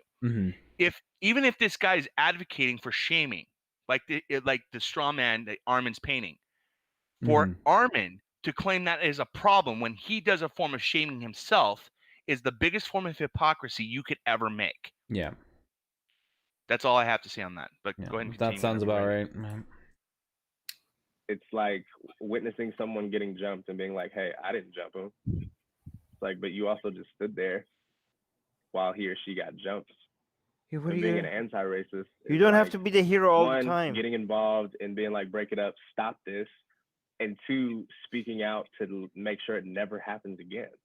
I would say on a very basic You don't level, have to. That's too high of an expectation from people. My expectation of people is to just be involved in something that is going to make the world a better place, not in everything. You see, push pause. Yeah. You see his framing here again. This is a common trend among the enlightened centrist and the far right that I've noticed. They deal in absolutes when it comes to their strawmans. When it comes to their character, I can't say that word. Their strawmans. They use, like, they say that people that make these talking points, these statements, are doing absolute statements. Like, if you're not 100% for this cause, then you're against it. Nobody in this video has made that talking point. Yeah. No. Probably prominent, the most active Black Lives Matter people don't make this talking point. That if you're not fully out there protesting, wearing the mask, going out there and I have not heard any Black Lives Matter protesters saying that if you are not 100% doing what they're doing, that automatically says that you're like the All Lives Matter crew. Yeah. You're not racist for not holding a Black Lives Matter poster. And yeah, I think you're right. It's stuff. It's a very common. I like how you framed it, or how often these alt-right grifters types like to make everything an like it's all absolutes. It's always everything or nothing. Same with thing them. When it comes to the Nazi, when it comes to neo-Nazis, it comes to the same thing with gender critical. They believe in absolutes. Their entire ideology is built, but we can talk about after the video. There's another thing I will address that is important that I didn't bring up yet, but go ahead, continue. A passive and active language, right? To say one is not racist doesn't actually connote any action. If you think about, let's pick baseball. To be not racist is going for a bunt. You hold the bat out, the ball. Push pause real quick. So listen to this guy's analogy. He's basically saying for someone to be not racist, it's to do a bunt. What is a bunt in baseball?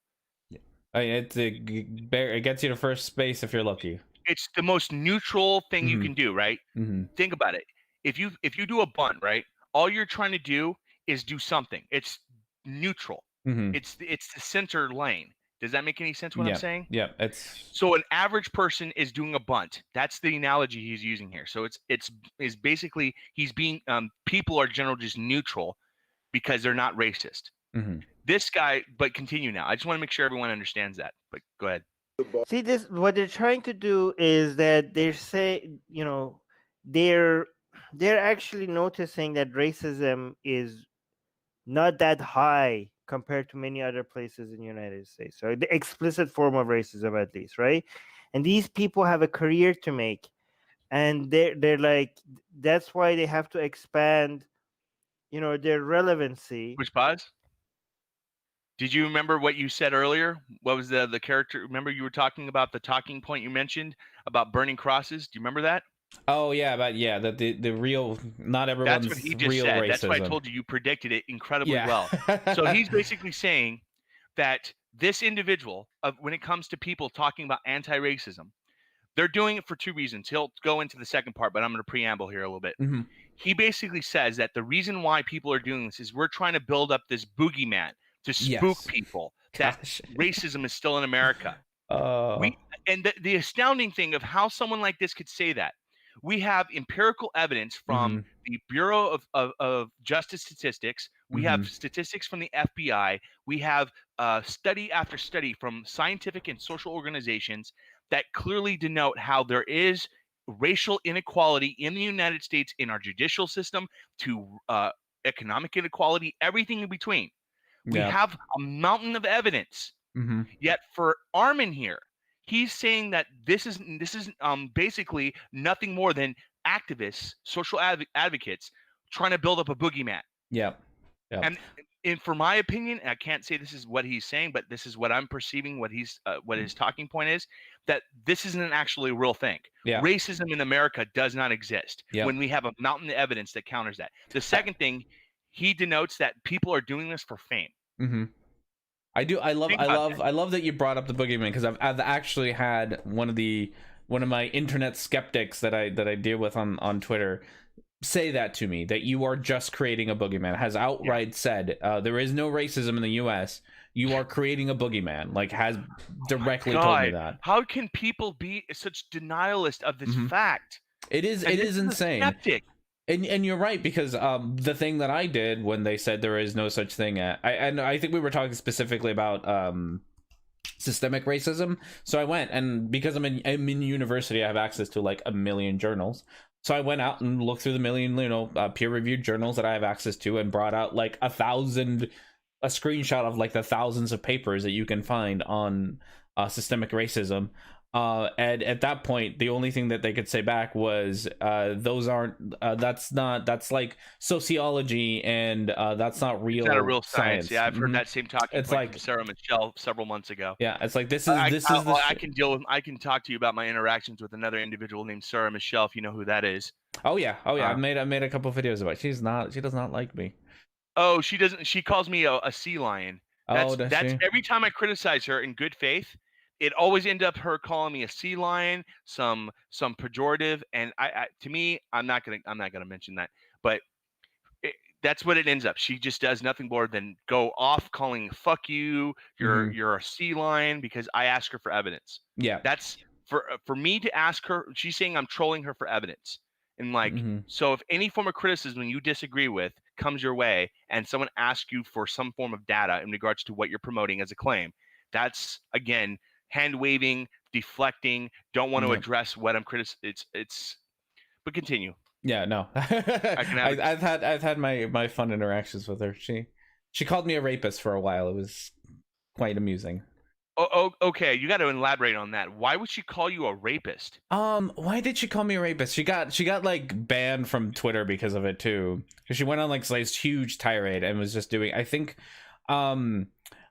it had something to do with rationality rules, and she was like, if we're just I remember now. It had something to do with like you can make according to her, there, like we were talking about about sex. I think intersex for the like in particular, but we're talking about sex. And she's like, oh, if words can just mean whatever you want them to mean, then you're a rapist because I can come up with this weird reason why you're a rapist, and then just started calling me a rapist. Just so everyone watches, I want people to understand this talking point.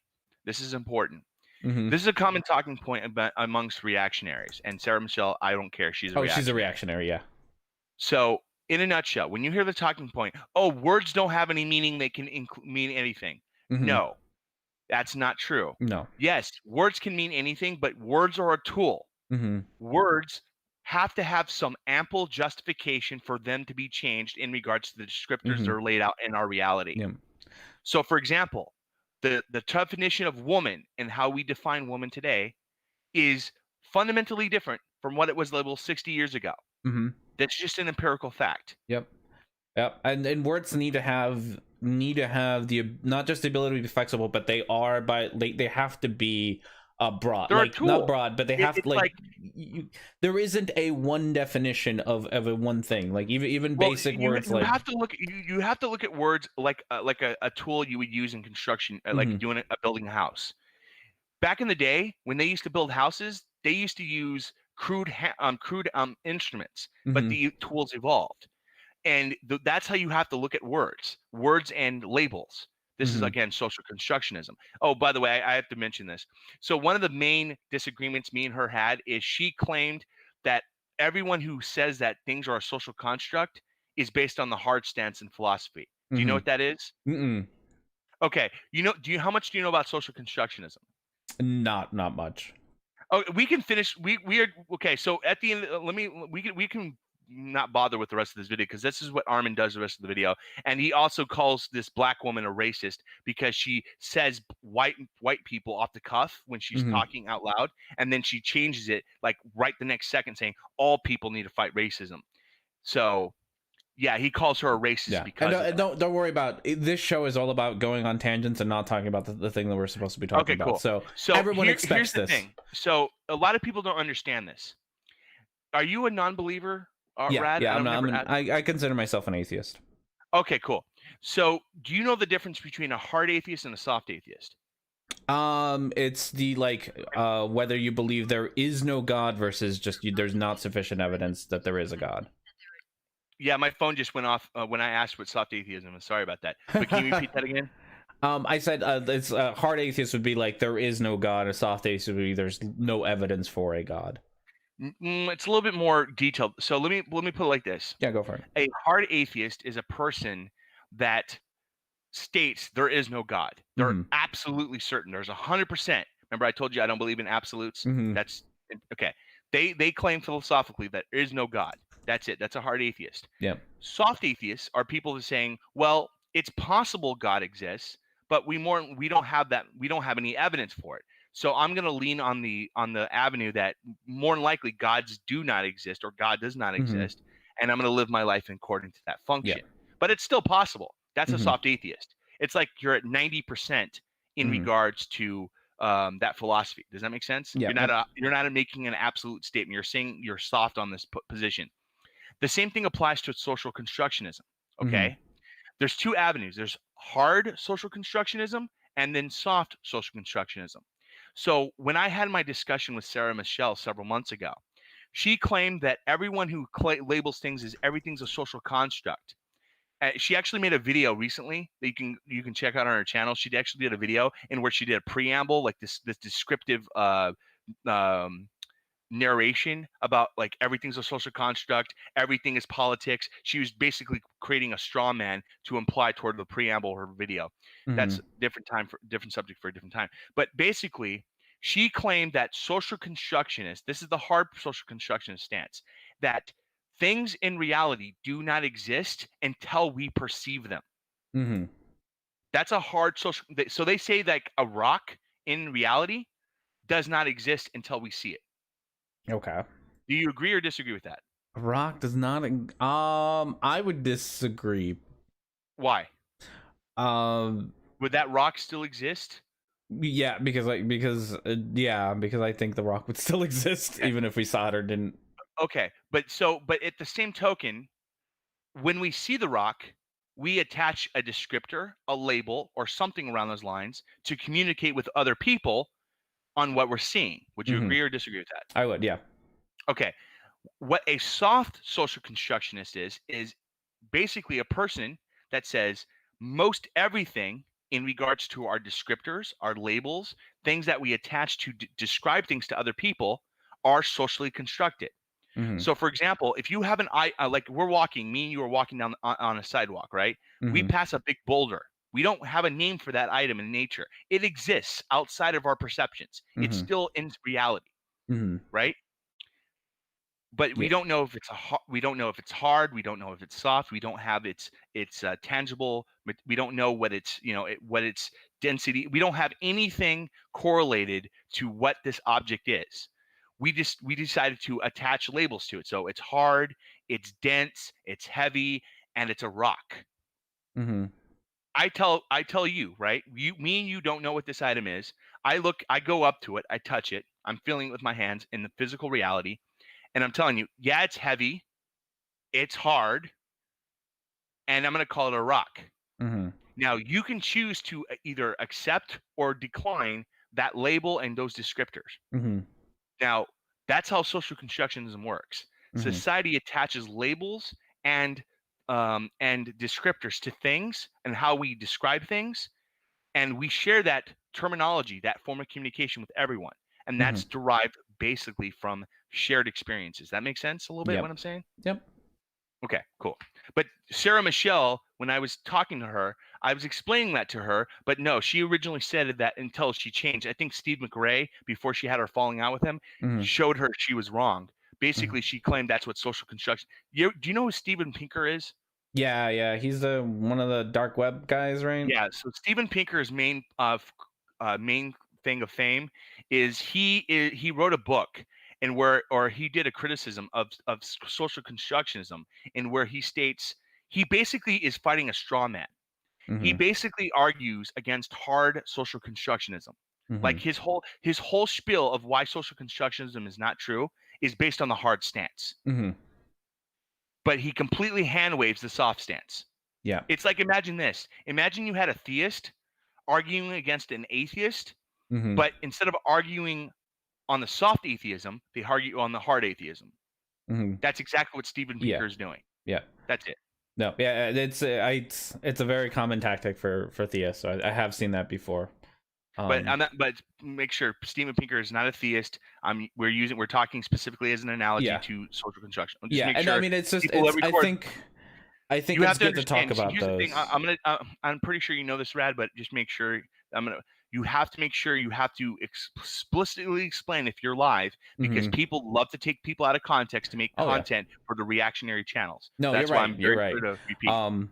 No, you're right. But I do think that's important to demonstrate how people like Steven Pinker, who are not theists, use the same tactics that theists, the same kind of dishonest tactics that the theists use, because it is a very dishonest tactic. Yeah, so when it comes to that video that Armin did, basically, like I said, he eventually calls that woman a racist because she, off the cuff, while thinking and talking, said white people need to address racism. Then she changed, like, literally half a second later to all people need to, and he calls her a racist because of that, because that's her mentality. What he completely ignores is what makes up the majority of population in the U.S. Yeah, white people. What is the system inclined toward? White people. White people. No. It's not because white people are innately evil. It's not because white people have this innate white guilt upon them. It's because our system, our current structure, is so inclined in favor of them over others. And that's why he called that, like, that is why Armin calls social advocates a cult. Because he says that it's some type of religious innate thing. But like, this is I did a tweet because Armin said that woke is Christianity 2.0. And I asked him, Armin, can you give me evidence of how people you label as woke have some form of source material, like the Bible, the Quran, or something else? Can you give me some type of centralized dogma as a figurehead or something else to denote it as a cult?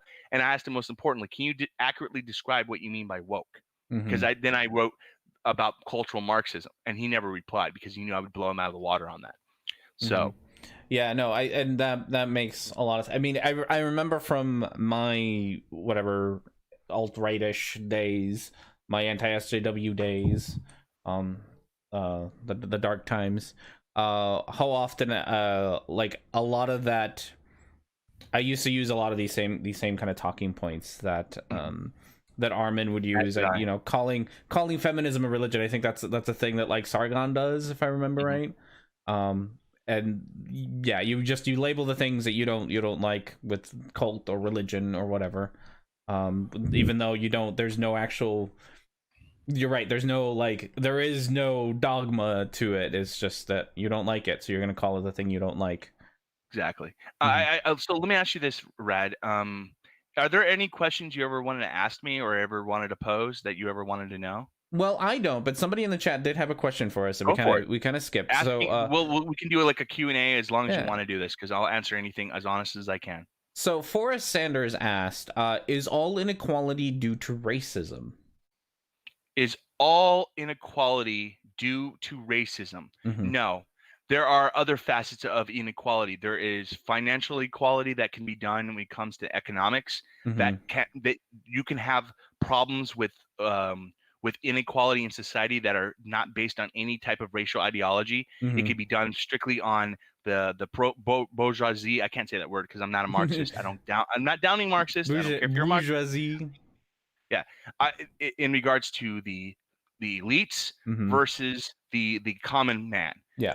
There, you can have inequality on that. We've seen this in countries that are predominantly of one ethnicity. We've seen this in countries like Saudi Arabia.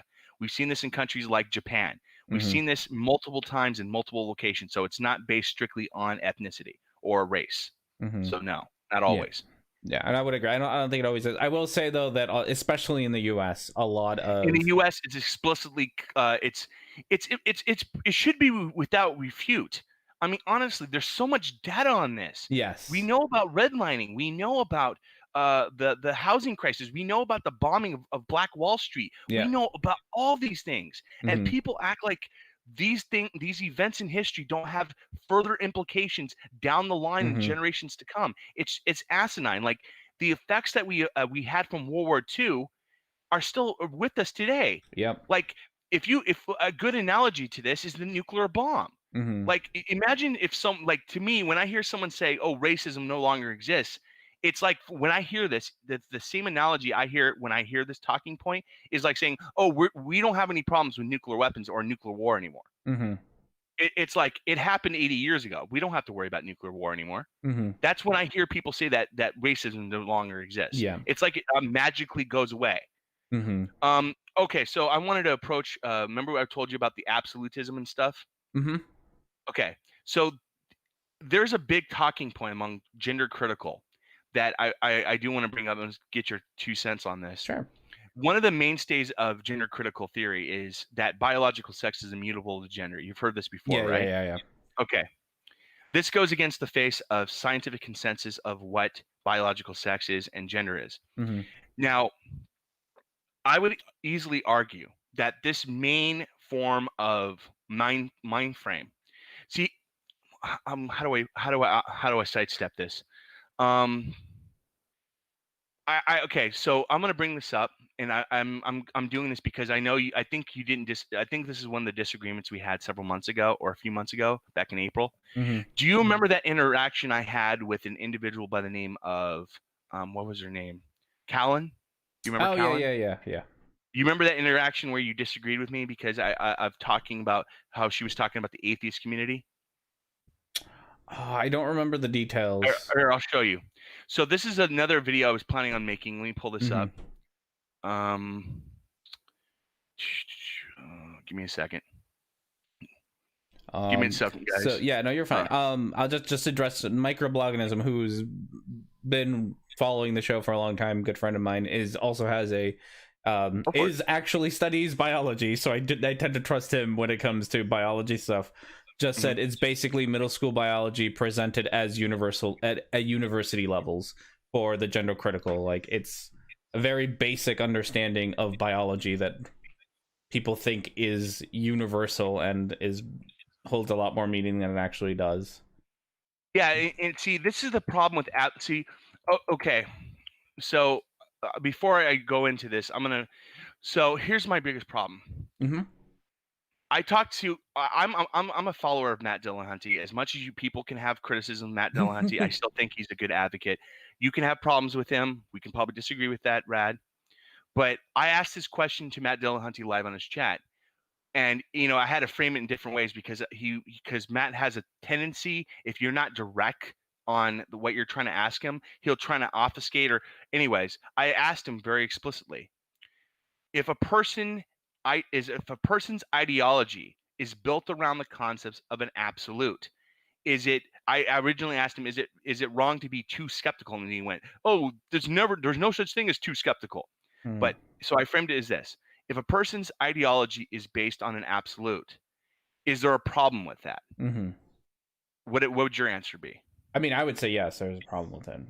Why? Because I mean, like we talked, there are no absolutes in our reality. So I wouldn't agree with that completely. There are probably some absolutes. See, my position on this though is there are absolutes, but I don't think humans can perceive absolutes. Mm-hmm. Does that make sense? Yeah, I can go with that. Because for me, and people can disagree with me on this, but the only thing that I can see someone arguing, I've kind of shifted my position on this for the last several months, but the only thing someone can argue with me philosophically about something a human can conceive as absolute is the self. Mm-hmm. I, therefore I am. Mm-hmm. That's the only thing I could see someone making a valid argument about an absolute. Mm-hmm. Okay, but even that, I'm still kind of sketchy because you don't know if you're a brain of that. Yeah. All those common talking points. So I don't believe humans overall, like 99.9%, cannot conceptualize an absolute. Mm-hmm. But there are absolutes in nature. I'm trying to pull this up. Give me a second.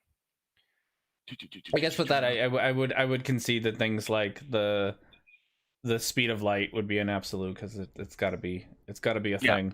Things like that are, but otherwise, yeah. in most of the things that we do on a daily basis, there are no absolutes. So I'm gonna share my screen with you real quick and for everyone to see. Go for it. So I'm doing this real quick. So can you see this? Can you see it? Is loading up. There we go. Okay. So this is an interaction me and Callan had back in April. I was actually going to do a video on it. And I actually have it. I just didn't edit it because I didn't want to cause it. But this is a good opportunity to address it. Mm-hmm. I want to be very clear here. I have nothing against pagans. I think Callan is a great person. I had a great discussion with her in private on Discord.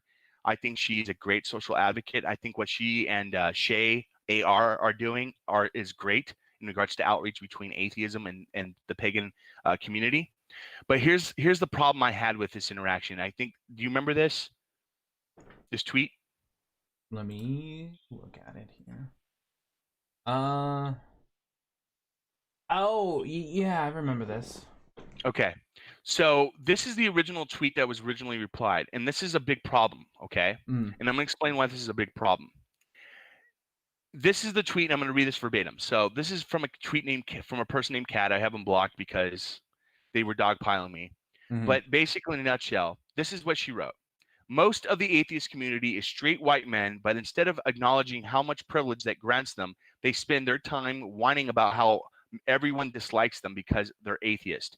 No, it's because the atheist community is often sexist, homophobic, transphobic, and racist, in addition to engaging in intellectual elitism. Mm-hmm. Now, I'm going to ask your honest opinion on this, Rad, without preambling. Mm-hmm. Do you agree, or do you find any problem with this tweet? No, I actually don't. I agree with her. I think that is a big problem in the atheist communities. Okay. Now, let me give you an example why there's a problem, okay? Okay, yeah. I'm going to, let's see. Paint browser. I got to pull up some way to do documents. Here you go. Okay, Paint. Okay. So can you see this on the screen? Mm-hmm. Okay. So let me enlarge this real quick. So this is the original tweet. That's, damn it, so small. Hold on. No, you're fine. I have to. The way that Chrome resizes thing, I have to resize yeah. So give me 1 second on your view anyway. Okay, so this is the original tweet, right? Mm-hmm. No, it's because, okay, so tell me, do you have a problem with this?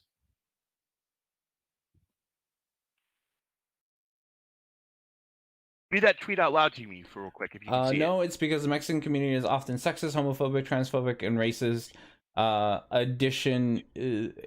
addition to engaging in intellectual. Do you have a problem with this tweet?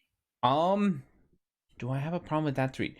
I guess my only problem with that tweet would be the like, what evidence do you have to sort of back that up?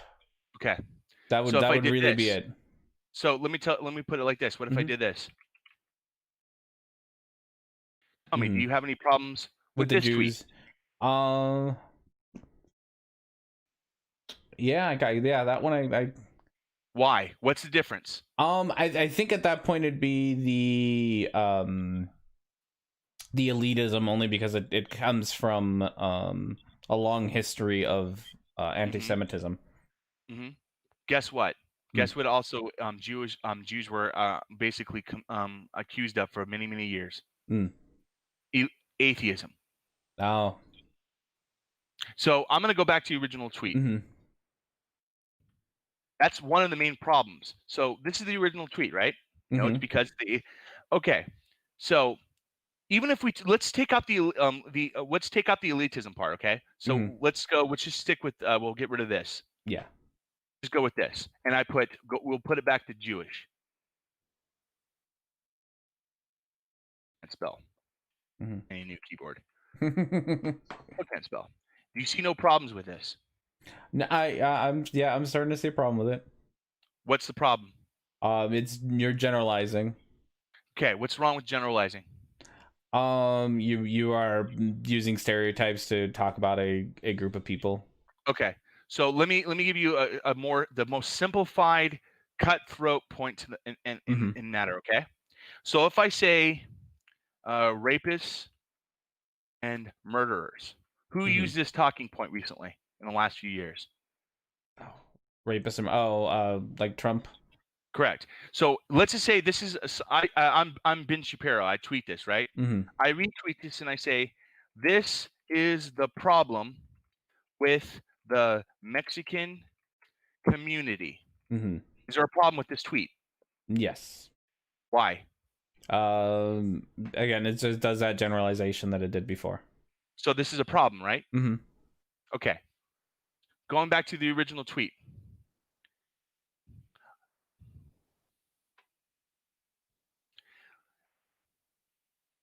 I responded to Callan because that's exactly what she did. Read her tweet. Exactly, this is the biggest problem in the atheist community. I see in the atheist community. No, that's... the one below that? Right here. This is what she wrote. Yeah, exactly. This is the biggest problem I see in the atheist community today. Or in atheism today. So here's kind of where I'm having a bit of a sticking point. I see what you're you're doing and saying, and it's that omission of the word community that would make me have a bit of more of a problem with Callan. Okay, I'm not, let's be very clear. I don't have a problem with Callan. With Callan's tweet, I should say. Yeah, I think she's a great person. Again, I think I'm hoping to mend bridges by telling you this and going over this, and hopefully she watches it. But what I'm trying to explain to you is this is a problem. Okay, you can't generalize. If we call out Trump for generalizing Mexicans as rapists and murderers, then we have to apply and be principled to that same standard in regards to our own sphere of politics. It's not all atheism. I'm not AIU. I'm not atheism is unstoppable. I'm not what is that dirtbag rapist dude? The dude that did rapist apologia. What is that guy's name that was in head of the he went grifter. He's like doing the Steve McRae for atheism. There's so many of them. Huh? There's so many of them. I don't know which one. Yeah, but there's one guy that he went like he was a member. He was in charge of the American Atheist, and he went like Silverman. He went full huh? Silverman. Silverman. Yes. I'm not Silverman. So someone puts. Sorry, there's a great question by Micro, which is, so how would you say that a community without generalizing? Because when I say Judaism, right? Mm-hmm. That's the problem with Judaism. What does that imply? That's a problem with all Jews. Correct. So when someone says atheism, mm-hmm. that implies the community, that implies the ideology. So here's where, like I said, that community word kind of makes a difference. So when Callan says this is the problem with atheism, it doesn't make a difference because it's already inferred into the lingo on the words. Okay, so well, I have to explain. I think I have to explain because okay. If you're going to just take this as just one tweet, that's not the case. No. Sorry. Like here, let me finish. So my issue that I would take with that tweet is the lack of the word community, as opposed to the original tweet, which talks about the atheist community. Mm-hmm. This is her retweeting this original tweet mm-hmm. that did directly imply to the atheist community. Yeah. Rad. Hmm. But that's like that. I guess that's my sticking point is the word. I understand. The word community. So she didn't. To be fair, Callan didn't add community at the end, but mm-hmm. this person she retweeted sure did. Yeah. So it was implied. Mm-hmm. Because I'm trying to figure out a good, like how do we then address easily? There are problematic individuals within atheism today, or there are some within atheism that is. This is why I criticized you a while ago mm-hmm. in regards to you talking about white people. Yes. People need to stop doing this on the left. Mm-hmm. I'm not going to try to police things, but this is my opinion. People need to stop saying white people in general are doing this or white people are doing that. Mm-hmm. Why? Not because it's not right. It's mm-hmm. because you're giving arsenal to reactionaries to mm-hmm. talk against us. Mm-hmm.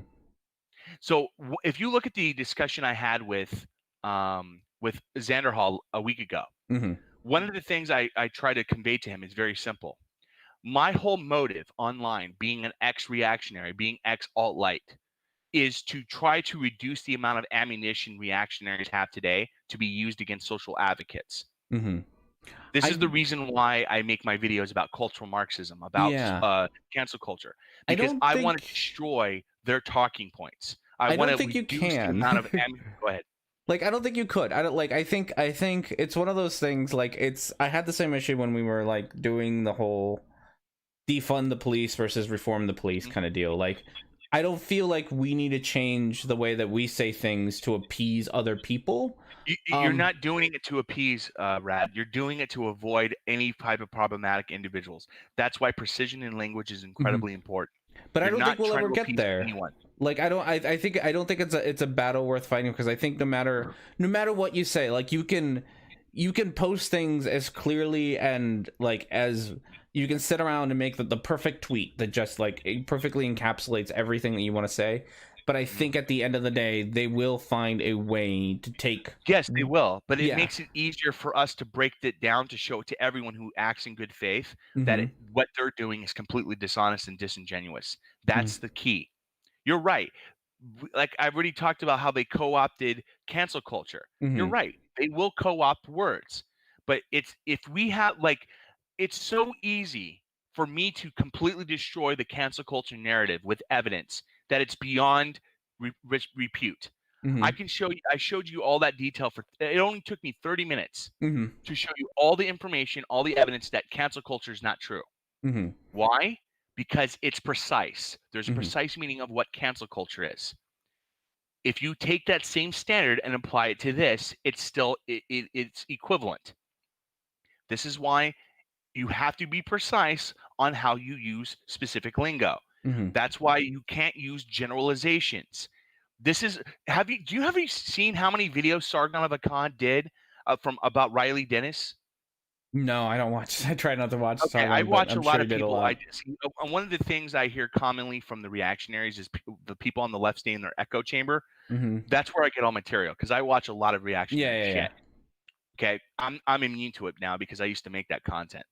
But one of the common things Sargon of Akkad did against Riley Dennis is basically took her generalizations and used it against her. Oh, mm-hmm. look, she's implying that if you're not attracted to all trans women, mm-hmm. you're automatically a bigot mm-hmm. because you generalized. Yeah, that's a problem. You have to eliminate that as much as possible. Nobody's perfect. Mm-hmm. We're going to make mistakes. I generalize sometimes too. but we have to avoid this to stop giving ammunition to reactionaries. We have to. My biggest disagreement is I don't think you can. Like even if you do, I think they will always maybe if find you it. had my perspective, Rad, being an ex-reactionary, making content for 3 years, and how I actually developed my content and how I sourced my material, you would have a different perspective. I mean, that is how my YouTube channel started.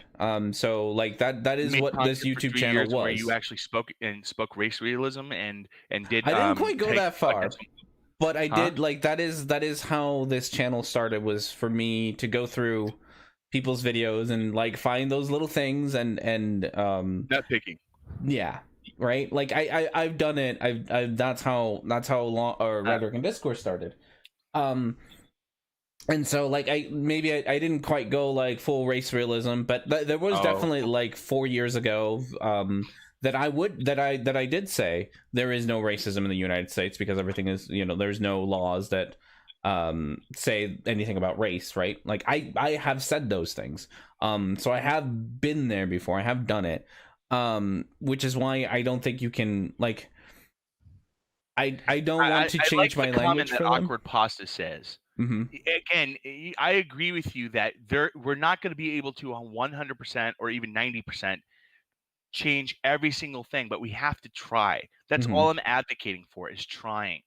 I agree with you. I agree with you, Rad. We're not going to be able to prevent it all. I completely concur with that. But we can at least try to prevent the least amount of ammunition the far right has against social advocacy. This is their biggest. You have to understand, if you had a background like I do, like you said you have, then you have to understand this is their biggest bullet against us. This is their biggest weapon they have to speak against social advocacy. They will, if you give them this low-hanging fruit, they will use it at easily, and they will use it as soon as they can. That's a problem. That's why you have to avoid giving them that low-hanging fruit. Even if the fruit's still low-hanging, bring it as high as you can, so they have less to work with. That's all I'm advocating for. See, so let me ask you a question. Yeah. So if you haven't noticed, I have pretty good clicks or connections with some individuals that are pretty prominent on BreadTube. Like I have connections with. I've had, you've seen my show before I co-founded the Fluid Voice, and before I gave it to Alex because she does a better job with it. But you've seen I have some connections with people. Okay. Let me put it like this: with such connections, have you ever wondered why I don't have a larger following on Twitter? Like I only have like 58 followers. I'm assuming it's the same reason that I don't. That's because you piss everyone off. Yes, in a nutshell. This is why I think me and you get along really well, Rad, because we don't give a fuck. We're honest, we're blunt. If we see something, we base it on what we see, and we speak our minds, and we don't look back. Would you agree or disagree with that? Yeah, I would. Yeah, I agree with you. I'm the same way, because I'm gonna fight what I know to be true. Is my perceptions 100% accurate? No, I make mistakes. But this is one of the reasons why I criticize everyone. Okay, so this is the reason why I brought this up. I was kind of sidestepping. Here's something we're probably going to disagree, and this is one of the ones I want to bring up. I believe that certain individuals in social advocates. So here, let me start with this preamble. I am in between you and Vosh. Do you understand what I'm getting with that? Okay. I think so. I am on the side of Vosh, and I'm on the side of you as well. I'm on the side of Essence of Thought, but I'm also on the side of not Rationality Rules, but what is that person's name? What is his name? I haven't seen content from him in a while. What is his name? He's not really problematic, but he's kind of iffy. What is that dude's name? He does Mr. Atheist? Yeah, Jimmy Snow. Yeah. That's a good comparison. But I'm between both of these groups. And here's the reason why. I'm a firm believer there's always a form of truth and a lie. Okay? I think the talking points and the criticisms, people like in Essence of Thought Circle and like Christy Winters and all that stuff, yourself, are valid to an extent. But 80% of them are valid. There are some that are in bad faith I've seen from people, including myself. But overall, 80%. But I'm also about 80% for them side, and that I know that doesn't equal out to 100%, but there's a reason for that. I'm an enlightened centrist for the left. Does that make any sense? Okay, I think so. I'm in between both groups. You have to understand that right now in political spheres, and I know you may disagree with me here. There's 4 groups going on. I'm sorry. There's actually 4 groups going on in regards to political discourse on social media, and I'm going to try to sum this up. There's the social advocates, there are the edgelords, there are the libertarian slash whatever you want to describe them. Like I describe them like libertarian type, like the, what is that dude's name that had like a turnaround? He's like a centrist now. What is his name? God damn, I'm so bad with names. He had ever since he had that discussion with the boss, Hunter Avallone. There's like the Hunter Avallone types, and then you have the far right. Okay. I would easily argue that you could categorize people in social media into those 4 categories. Okay. I'm in between the edgelords and the social advocates. And the reason, this is why, I know a lot of people what is your biggest criticism of Vosh? Vosh is that he says that he learns from his mistakes but doesn't, and continues to engage in the same behavior over and over again, the same problematic behavior over and over again. Do you think Vosh is a rapist? Do I think he's a rapist? I don't think so, but I haven't heard. You've seen people say that he's a rapist, right? I know that one's not. I usually see him being called a Nazi, but not a rapist. Do you think he's a Nazi? I think he's Nazi adjacent. Really? Yeah, I think he gets a lot of the things that he says are very problematic. So why would you? So what perceptions gave you the ideal that Vosh is a Nazi adjacent? That's a huge claim to make. That is, mostly the way that he talks about people, like his whole last time degenerates, so on and so forth. The degenerate things, like the people he doesn't disagree with are mentally ill degenerates, and so what if I told you, do you like Cult of Dusty or Dusty Smith? Yeah. Now, I will never say that Dusty Smith uses the exact same verbiage that I disagree with Vosh with. But what if I told you that you can go to Dusty's live streams and hear him call people degenerates, call people mentally ill, the same way that not as severe as Vosh does? Yeah. Oh, I know he does, and call him a Nazi adjacent. No, but I hugely disagree whenever he does that, and I'm not a fan. I can concur with that. I also agree it's problematic. Yeah, but the difference. You gotta admit that's a stretch to say that Vosh is a Nazi adjacent. I think the difference is that you gotta admit that's bad faith, Brad. I'm not trying to be negative. No, you're fine. But I have to be honest. No, you're fine. You gotta admit that's really bad faith. The difference is that Dusty, he has shown a pattern of learning when people call him out on this stuff. Vosh has not. I disagree. And I hear a lot of people say that. I hear a lot of people say no, Vosh. Well, Vosh no. But I've showed you evidence of this. He stopped using the term SJW when I directed him with that information based on cultural Marxism. Okay. I can show you on his videos from the point he started using the term SJW back in the past to November when I showed him that email to around December him stopping using that vernacular. Okay, cool. I have not. Does this mean that Vosh is not problematic still? Yes, but come on, you got to admit that saying he's a Nazi is not accurate. I'm more than willing to listen to arguments about why he's not, I guess. Yeah. So when I hear someone say that he's a Nazi adjacent or a Nazbol, because that's kind of a Nazi adjacent, because Nazis, there's far right Nazis and there's National Socialists. Yeah. So National Bolshevists. He's not a Nazi adjacent for one reason. Do you watch his content? Very rarely, but I have seen a couple of his streams. Okay, how much? Okay, let me ask you a question. How many times have you seen his content of out of context clips in comparison to him actually his entire piece? I'm gonna stop you there. I'm not a fan of the Jordan Peterson defense tactic of out of context. There's no way for me to ever. This is the truth, though. This is no. But there's a guy that by the name of iHypocrite. Yeah, I know who that is. Did a clip, and then people within social advocate circles were using that clip from a fucking Nazi to say that that Vosh is a rape apologist. The problem I have is there's no way for me to ever consume all of Vosh's content. Like, there's not enough time. You can grab any clip of Vosh and say it's out of context, because there's no way for me to have ever watched everything that he's ever produced. So that's an insanely high standard to hold for something like. Yeah, but I can't criticize him. But I'm trying to figure out, and I'm trying to be charitable here. I'm trying to figure out how you can perceive Vosh to be a Nazi adjacent. He doesn't do Holocaust denial. Yes, he has problematic rhetoric. I agree with that, and I've criticized him. I've shown you on that email.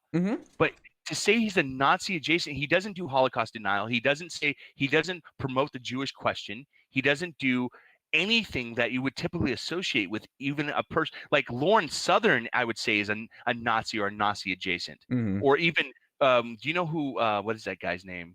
What is that dude's name? God, I hate. He was like a part of that edgelord blood sports thing. I don't know. There's so many. Gavin McInnes, Paul Joseph Watson, Nick Fuentes. Not PJW. He's more of a centrist, like Keemstar. Oh, yeah. I know who Keemstar. Would you consider Keemstar a Nazi? I don't know. I don't know enough about Keemstar. Okay. I can't say that trying to think of people that we can correlate that you may know. What about what is that dude's name?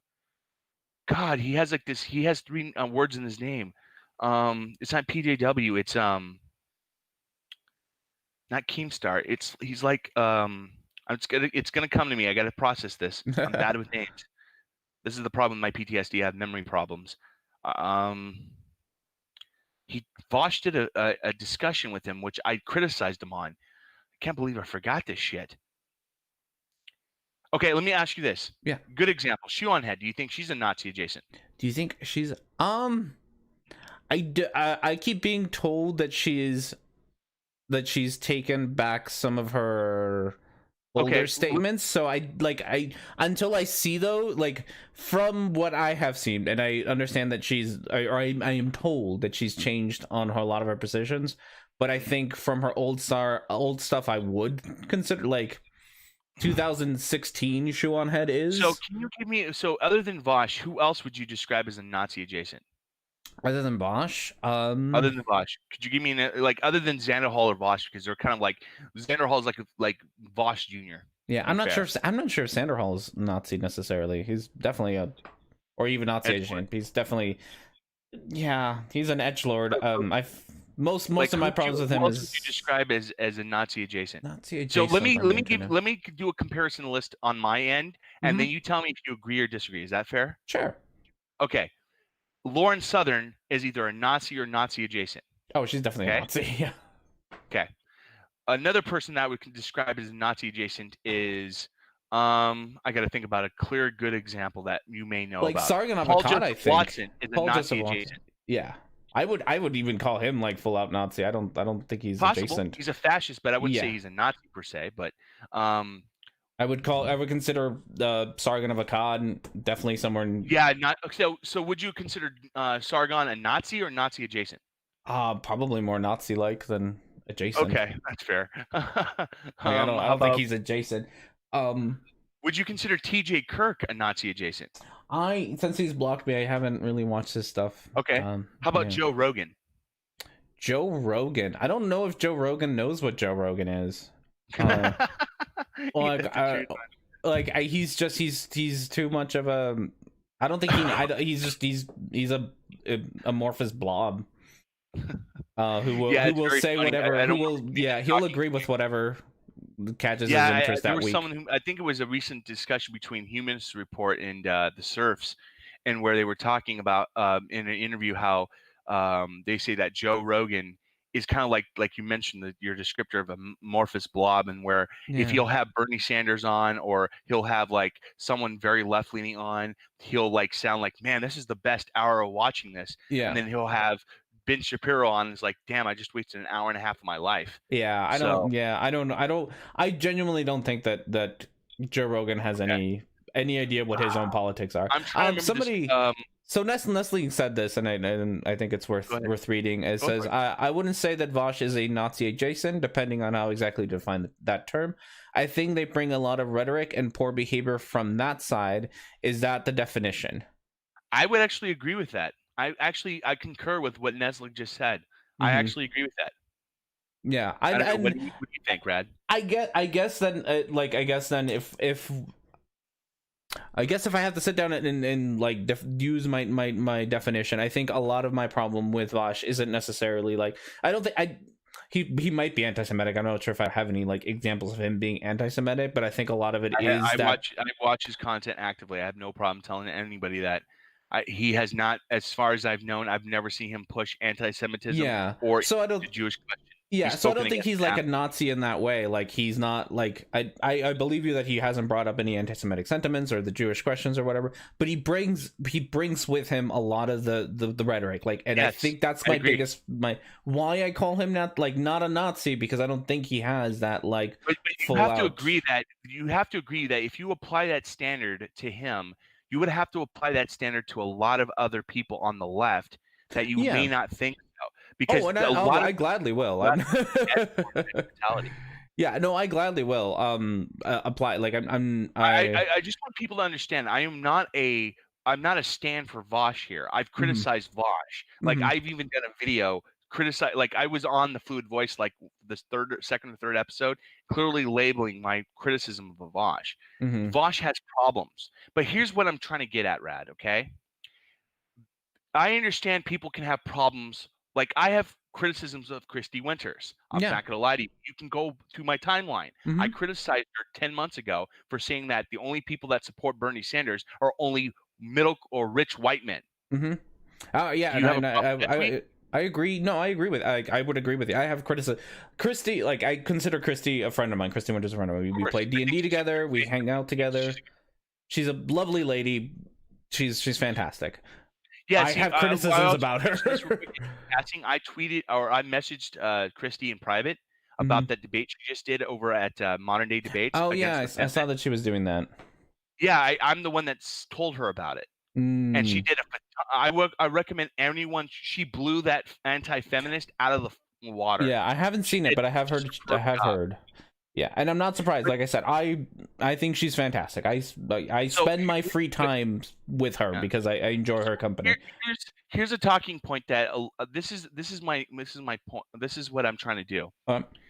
We need to unify, Rad. There's a lot, like, I remember I mentioned at the very beginning before we started about Obama, my comparison with Obama. I told you I wanted to. We need to unify. The far right, the right have so much cohesion. The biggest problem we have is a roadblock. We need to unify. You're always going to run into people that you did. Like, this is one of the problems I had with the Bernie busters. Like, I'm a Biden supporter, not because I like the guy. I think Biden supporters I think Biden is more likely probably a rapist. But I'm still going to support him because he's going to provide the greater good for left is in general. You know what I mean? I don't know if you agree or disagree with that. I mean, greater good is more. I wouldn't say greater good. I think he'd be the less harmful. Okay, fair enough. Like, I'm not sure how much good he'll do, but he won't. Well, I would argue that he would actually do he actually has a very progressive tax plan. It's actually very progressive. There's a lot of problems with Biden. Like, I think Biden is not going to be anywhere near like an FDR type president or as good as Bernie would have been. But this is one of the great things if we get Biden elected. Guess what we can do when Biden gets into office? We can bully the living shit out of him. We can I hope so. I hope so. Like, that's kind of the only hope I think we have, is to be able to bully the shit out of him and be like, look, you gotta do what we're asking you to do. But I don't necessarily trust him to do that. Like, I don't know. The Democrats have always been also an obstacle for progress. Like, maybe not as much of an obstacle, and maybe they don't work as hard to like prevent progress, but they're definitely an obstacle to progress. But you have to agree that we have to work within the system that we currently have to actually get some form of enact change, don't you? No, I don't actually. I don't agree that we have to work in the system. I think we need to tear. I think we need to just tear down the system. Like I think the system is bullshit. Do you think that the system is possibly to be torn up in a rational in a? So let me ask you a question: are you like a revolutionary? I mean, I'm not. I think revolution. I think if it needs to happen, it needs to happen. I just I've seen more positive change, progressive change in the last 2-3 months since BLM took over and since George Floyd. I've seen more progress in those couple of months than the years and years of working within the system. But would you agree or disagree that it's a form of incrementalism? I think that's what it's supposed to be, but because I think Black Lives Matter have been around for what, 7 years now, since the shooting of I forget I'm so sorry, that's so disrespectful of me not to remember that victim's name. Yeah, I don't remember either, but I know name that got shot by that Trayvon Martin. No, cop. was it Trayvon But Martin? my point is this: so are you against or for incrementalism? I'm against. I think I'm against it because that's what we've been doing for. I disagree completely. 60-70 years, and it hasn't done anything. Since what? So you think that so you think that incrementalism has been worked in the last? No, I think it's. I mean, work is what. Like, yes, it's change has occurred, but it's taken 70 years to do what should be done. Like, do you know like how far we've come with incremental change? We went from McCarthyism to now where you have we had the most progressive president or candidate for president ever to run for office, and he had a majority of support with the largest young voter base in history. Yeah, no, we haven't had a. I'm not saying it does. Like, you don't get things done. You definitely do, but that's like yes, progress will be made. It's just that I don't think it's the best way to make progress. I think that there is a better, faster way to make that same progress. So what would you think would be appropriate? Like, so let's just say you had if you could throw out your idea, like, what do you think would be the best approach when it comes to our current political system? Like, when it comes to Biden and Trump, more than likely Biden's going to be the candidate. Now, it's possible.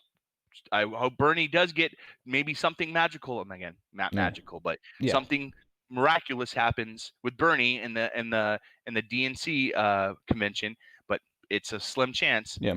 But Biden, as like, what do you think we should do with the Biden and Obama or the Trump situation? Should we not vote or support Biden?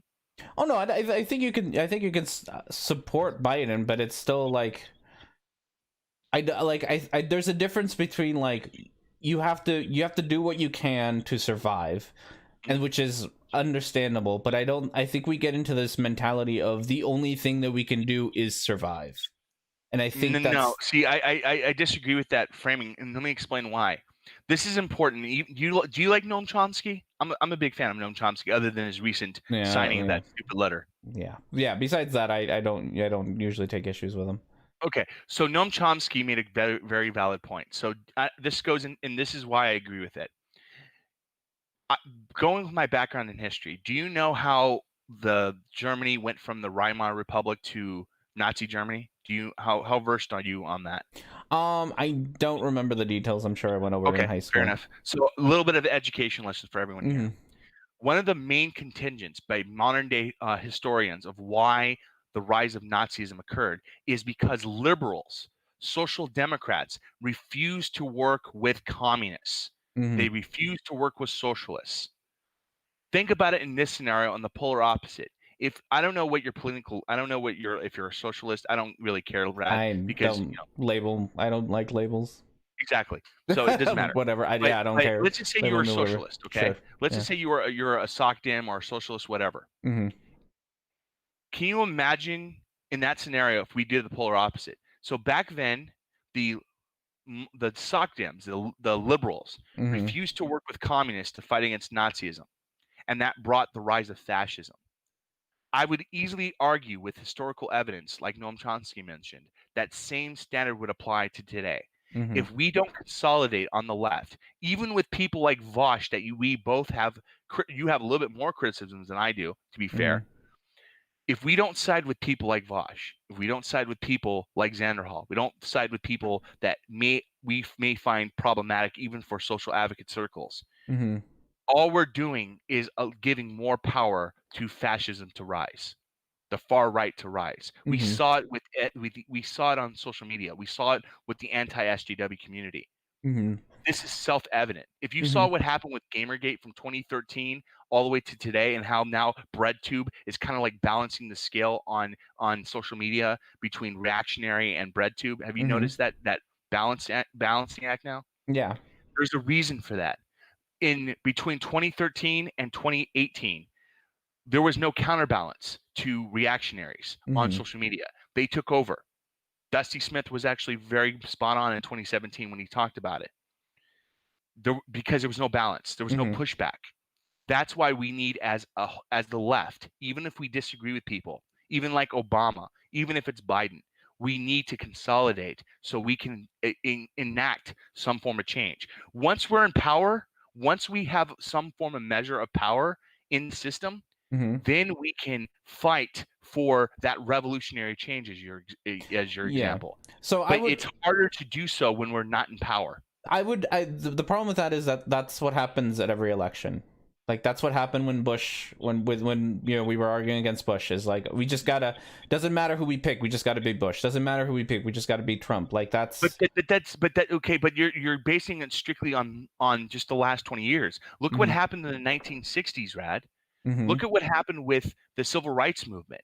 You had JFK that went to office, he got assassinated, and Lyndon B. Johnson went to the office, right?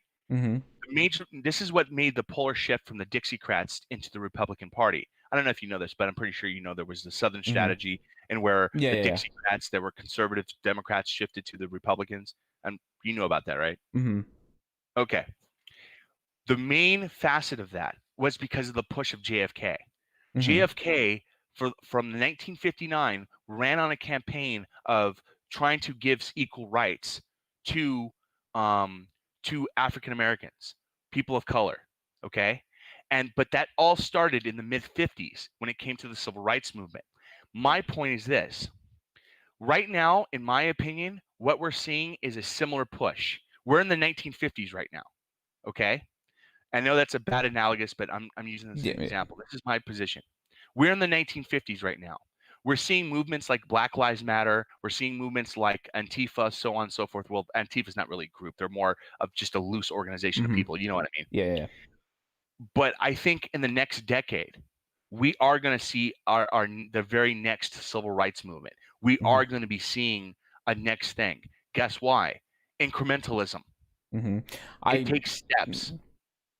I mean, I would disagree. I would disagree only because I think if we continue with incrementalism, it'll just be we'll make incremental changes, but we won't get that. Can you give me an example of revolutionary change that has occurred without like mass death and harm toward the greater society?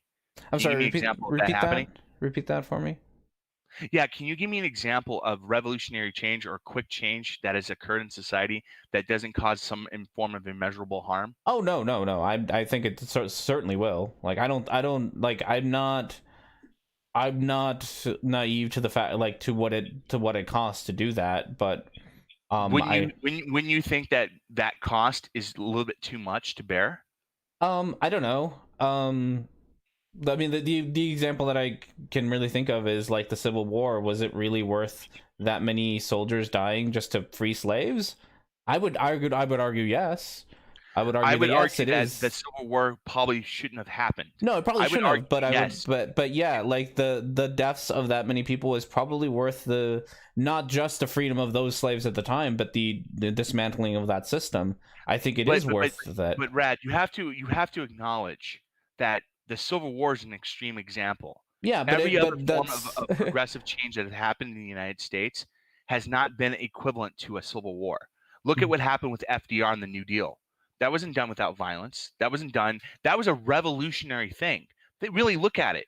After the collapse in the Wall Street collapse in 1929, right? Mhm. FDR introduced the New Deal in 32. That was a really big deal because he introduced Social Security, Medicare, so on and so forth. That was revolutionary for the time, but it wasn't done with violence. It wasn't done to immeasurable harm. Yeah. I mean, I mean, you seem to be equating that revolution always has to have harm. Like, I don't Every think it has revolution, to. according to modern history that I've ever read about, Mhm. has been immeasurable harm to I mean, society. you just pointed out to the New Deal as a revolutionary thing that didn't cause harm. So, not every revolutionary thing needs to cause harm. It just But that's so okay. But what I'm trying to get at is it was still a form of incrementalism. Okay. There's to me so here's when I hear the term revolutionary, and I'm not saying this applies to you. Please correct me if I'm wrong and this is not what you mean, okay? But when I hear the term revolutionary, I either hear something like drastic change to society or destroying the system and rebuilding it from the top up or the bottom down to the top up. There's a problem with that. I would argue that if you break the system as a whole, as it works now, you are going to cause more harm in the end than more good. There's only been a few certain occasions in history that has not been the case.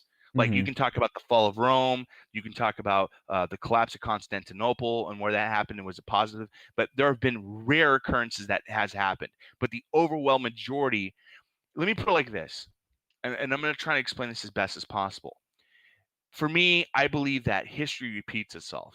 Okay, and what I mean by that is I think that we have catalysts throughout history. It's like a wave. Okay, we are at we're at the top of the wave right now, and eventually, this revolutionary ideals are going to plummet to the point where we're going to get major social change happening in the United States, and it's a part of incrementalism because incrementalism says that things change over time but doesn't mean it changes like a little bit at a time, like over a decade or 100 years. It's happening in like a little bit at a time, and then this massive wave of change.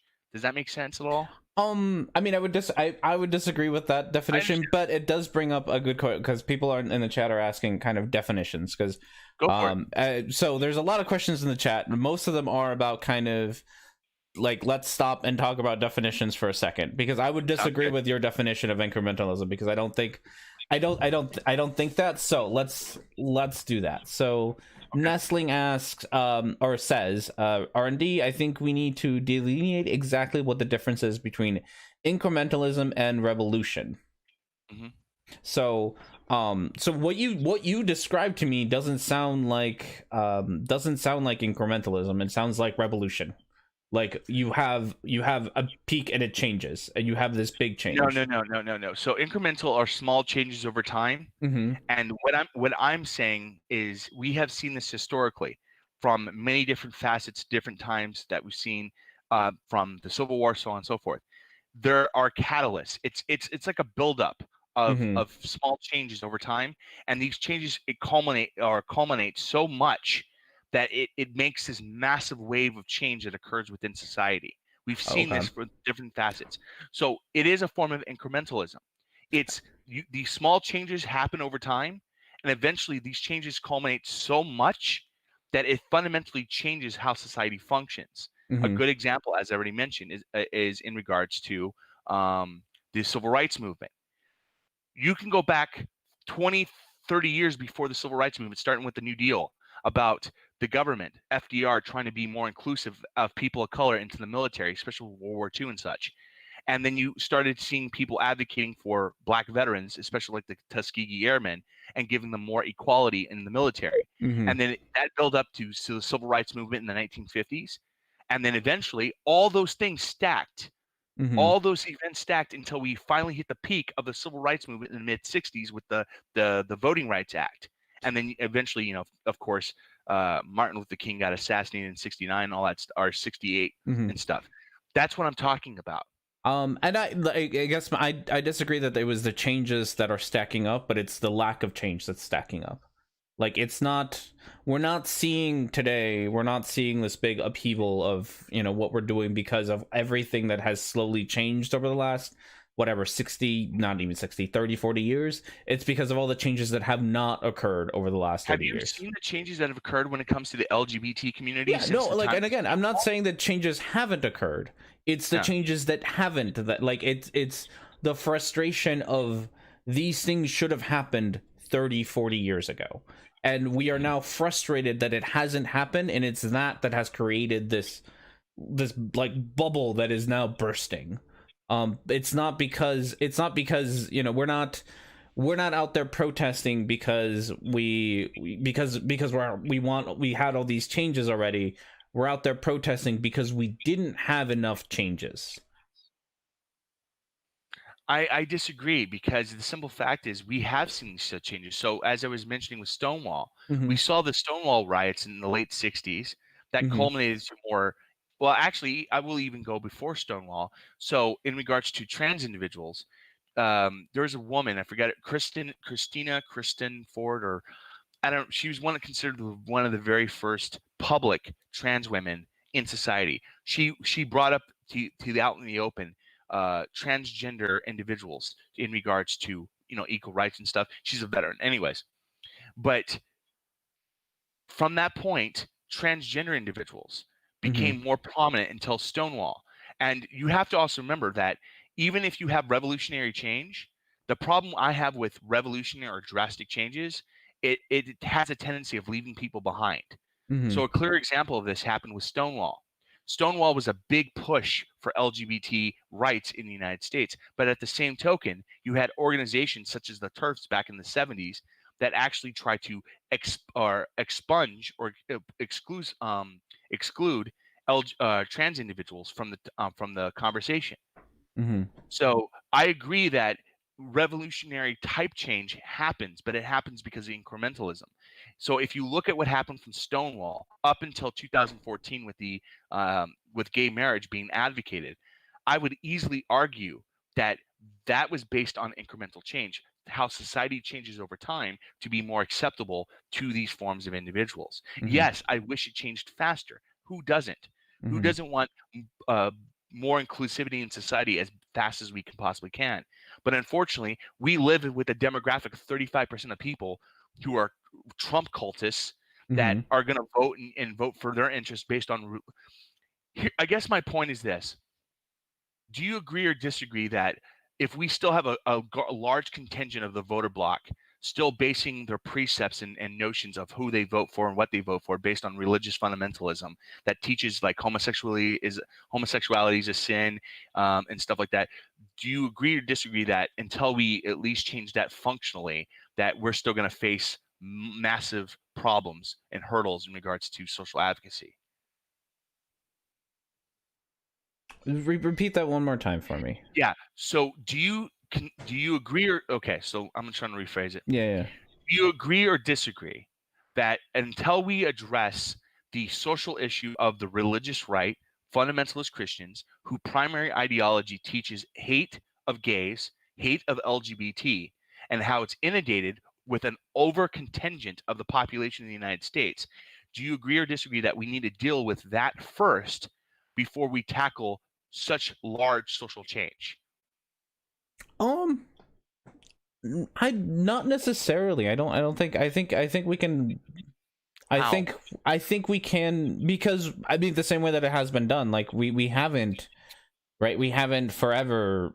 Like we address it kind of, but we haven't changed that mindset. That mindset's still there, right? That doesn't mean we haven't made changes to acceptance of trans individuals or the acceptance of gay. We've just been like, all right, keep being gay, you know, anti-gay dumbasses over in your little corner. We're gonna move on without you, and you can come along if you like, but we are moving on without you. And I think we can still do that. Like I think we can. But you have to at least concur that when you have groups like the Heritage Foundation that has billions upon billions of dollars being funded by or people like the Koch brothers or now the one Koch brother, that's a big problem. Oh that's yeah, no, hurdle. And I'm not saying you can't do both at the same time. Like you can definitely be like, hey, we need to. I disagree that you can do both, and here's why.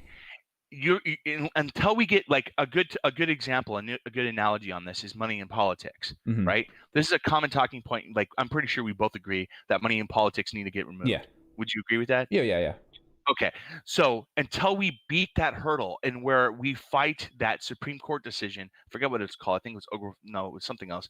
But there was yeah, a I know which Supreme one you're Court talking about. Huh? I know which one you're talking about. I don't So recall until we defeat that, we're going to still continuously have money in politics.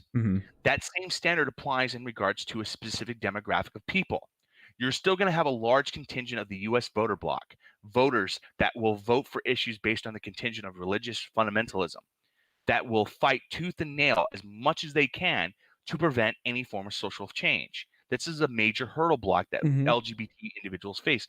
I mean, if the link between the LGBT Alliance and the Heritage Foundation doesn't show that to be a point, I don't know what else will. Yeah. I mean, as I already mentioned, the LGBT Alliance was directly linked to the Heritage Foundation, one of the most anti-gay, pro-conversion therapy, anti-trans organizations in the United States. Are considered a hate group by the I think it's our hate group by the Southern Poverty Law Center. But until we defeat these people, and I would argue that revolutionary change cannot happen until that happens.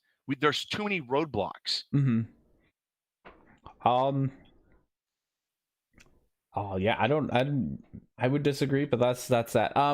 Something that microblogging brought up, which I think kind of goes back to your point of incremental change, was that he brought up punctuated equilibrium, which is a concept in evolution.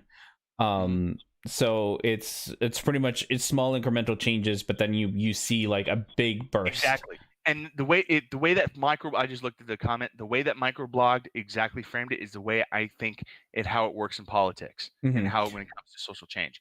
I absolutely agree with that analogy. Yeah. So my point of contention would be at that whatever the crest of the wave, as you described it earlier, is that I think that happens in spite of increment. Like if we were to just follow incrementalism, we would not have waves. We would just try to always keep moving up and up and up and up and not have this wave, but rather just make small changes. But if that was constantly, true, Rad, you would see more heavy shifts instead of small changes. Wouldn't you agree?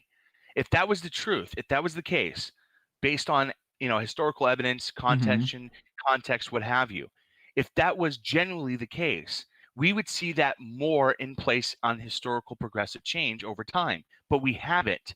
We've seen little bits change over time until they culminated to eventual burst, and then this massive shift happens. That's what we see continuously. So I would argue that we should do more of the big changes. Like we should I would have no problems with that. I don't disagree with that. But that's not where the discussion. That's where our disagreements was. The disagreements is about incrementalism. I don't disagree that we could possibly shift it from incrementalism to a more faster, fast-tracked way of doing change.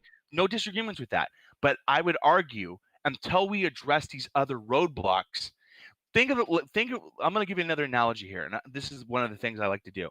We're driving down the road in a car, right? There's roadblocks in front of us. The Heritage Foundation, I'm using these as a comparison. The Heritage Foundation, other fundamentalist Christian, far right, Nazis, these are all roadblocks in front of us, okay? We're driving down the road. We're pushing these barriers forward, okay? That's the analogy to incremental change. Eventually, we hit so hard that we're shattering these foundations so much that eventually the barriers break and we search forward. Then more barriers get put in front of us. Does that make sense a little bit? I mean, I understand your analogy. I would say that the fact that we're still, and hopefully we'll see some change here soon. I hope so too. The fact that we are going to potentially see a big change coming up, depending on how election things happen. Even actually, I think regardless of how election things happen, I think regardless of who the winner is, we're probably going to see a big change one way or another. Right, that we're gonna make those big changes while the Heritage Foundation is still there. Like it hasn't gone away, and it hasn't it's slowed people down. Sure, right? It's definitely slows down change. I'm not saying they're not doing that, but I don't think we have to stop, take out the Heritage Foundation, and then keep going. Like we can just I I think we can just plow through. No, we just plow through. Like, again, just kind of like earlier, like, we're gonna change, society's gonna change, we're gonna make these changes. You can come along, right? Like, I think like things like the Supreme Court case on gay marriage is a perfect example of that. That happened. Like, it didn't solve homophobia, it didn't make everyone equal, but that happened even while the Heritage Foundation was still there. But you do understand that the reason why gay marriage and the I can't say that dude's name, Oglesfall decision, I'm sorry I butchered his name, but it's something like that. The reason why that decision happened was because of incremental decisions by the courts prior to that decision. You understand that, right? I mean, yeah, I'm not saying that, like, precedent from smaller cases beforehand to justify, to make gay marriage legal. It was by definition incremental. Yeah. And like, I'm not saying that incremental change doesn't exist. Like, I think it will always exist. I know, but you have to understand that incremental change is necessary for what you're advocating for. They're synonymous with one another. You can't have revolutionary change without something building up into the revolution. Does that make sense at all? You have to have, it's like a good example of this is the Revolutionary War. Why did we go to war with England? Because we had years upon years of oppression by the English, by the British. Exactly. Yeah. Go ahead. So no, I think you're right. We had years and years of oppression, right? We had years and years of not small changes. Or years and years of small changes. Though. Yeah. So exactly. So it happened in spite of incrementalism. No. Like, incrementalism would have been Washington being like, no, let's just vote out the king or whatever. Let's No. I'm sorry, Rad, you're incorrect here. If it wasn't because of stuff like taxation without representation, which it was a small negative effect on the founding fathers, we would not have this burst. We would not have had the Revolutionary War. It was the small negative events prior to 1776 that led up to this burst, this revolution to occur. That's my entire supposition. If incremental change is necessary to invoke revolutionary change, you can't have one without the other. They're synonymous with one another. There either has to be some negative or positive changes over time so they can culminate to a burst or revolution to occur. That's just how society functions. It's always functioned that way. Like gay marriage, prior court decisions over time gave enough justification for the Supreme Court to rule gay marriage to be legal because they used incremental cases in the past to provide justification. That's just how it works. I understand that. That's like, okay. I guess I don't think we're disagreeing as much as we are disagreeing. Because like I understand that, like, what you're saying with the wave and everything slowly getting up to that point. My problem is that I feel like, and maybe this is just my misunderstanding of incrementalism, but to me, incrementalism seems like we get to that top of the wave, and incrementalism says, no, let's just keep slowly moving up even higher, rather than being like, no, this is the time where we need to have big change. Like, if incrementalism and revolution are going to be opposed to each other, or I don't know if they are. Maybe that's where I'm wrong. They're not actually opposed to each other. I'm going to paraphrase what it says on Wikipedia on incrementalism. Sure. Okay. So you can agree or disagree with this. Incrementalism is a method of working by adding to a project by using small incremental changes instead of a few extensively planned large jump. Logical incrementalism implies that steps in the process are sensible. Logical incrementalism focuses on the power behavioral approach to planning rather than a formal systems planning approach. So, okay, that doesn't really help. That's logical incrementalism. Yeah. Well, while you find your thing, I'm going to read a couple of comments we got here. Craig Garavov Ilapoop, sorry, buddy, that I misread your name. In my opinion, the real issue to address for this revolution is violence or non-violence. Is violence acceptable for a change or not? And I think we talked about that because I think when we were talking about revolution, we're talking about revolution as in big change rather than incrementalism is a small change, and not necessarily like just change, and we have accepted that there are revolutions that can happen without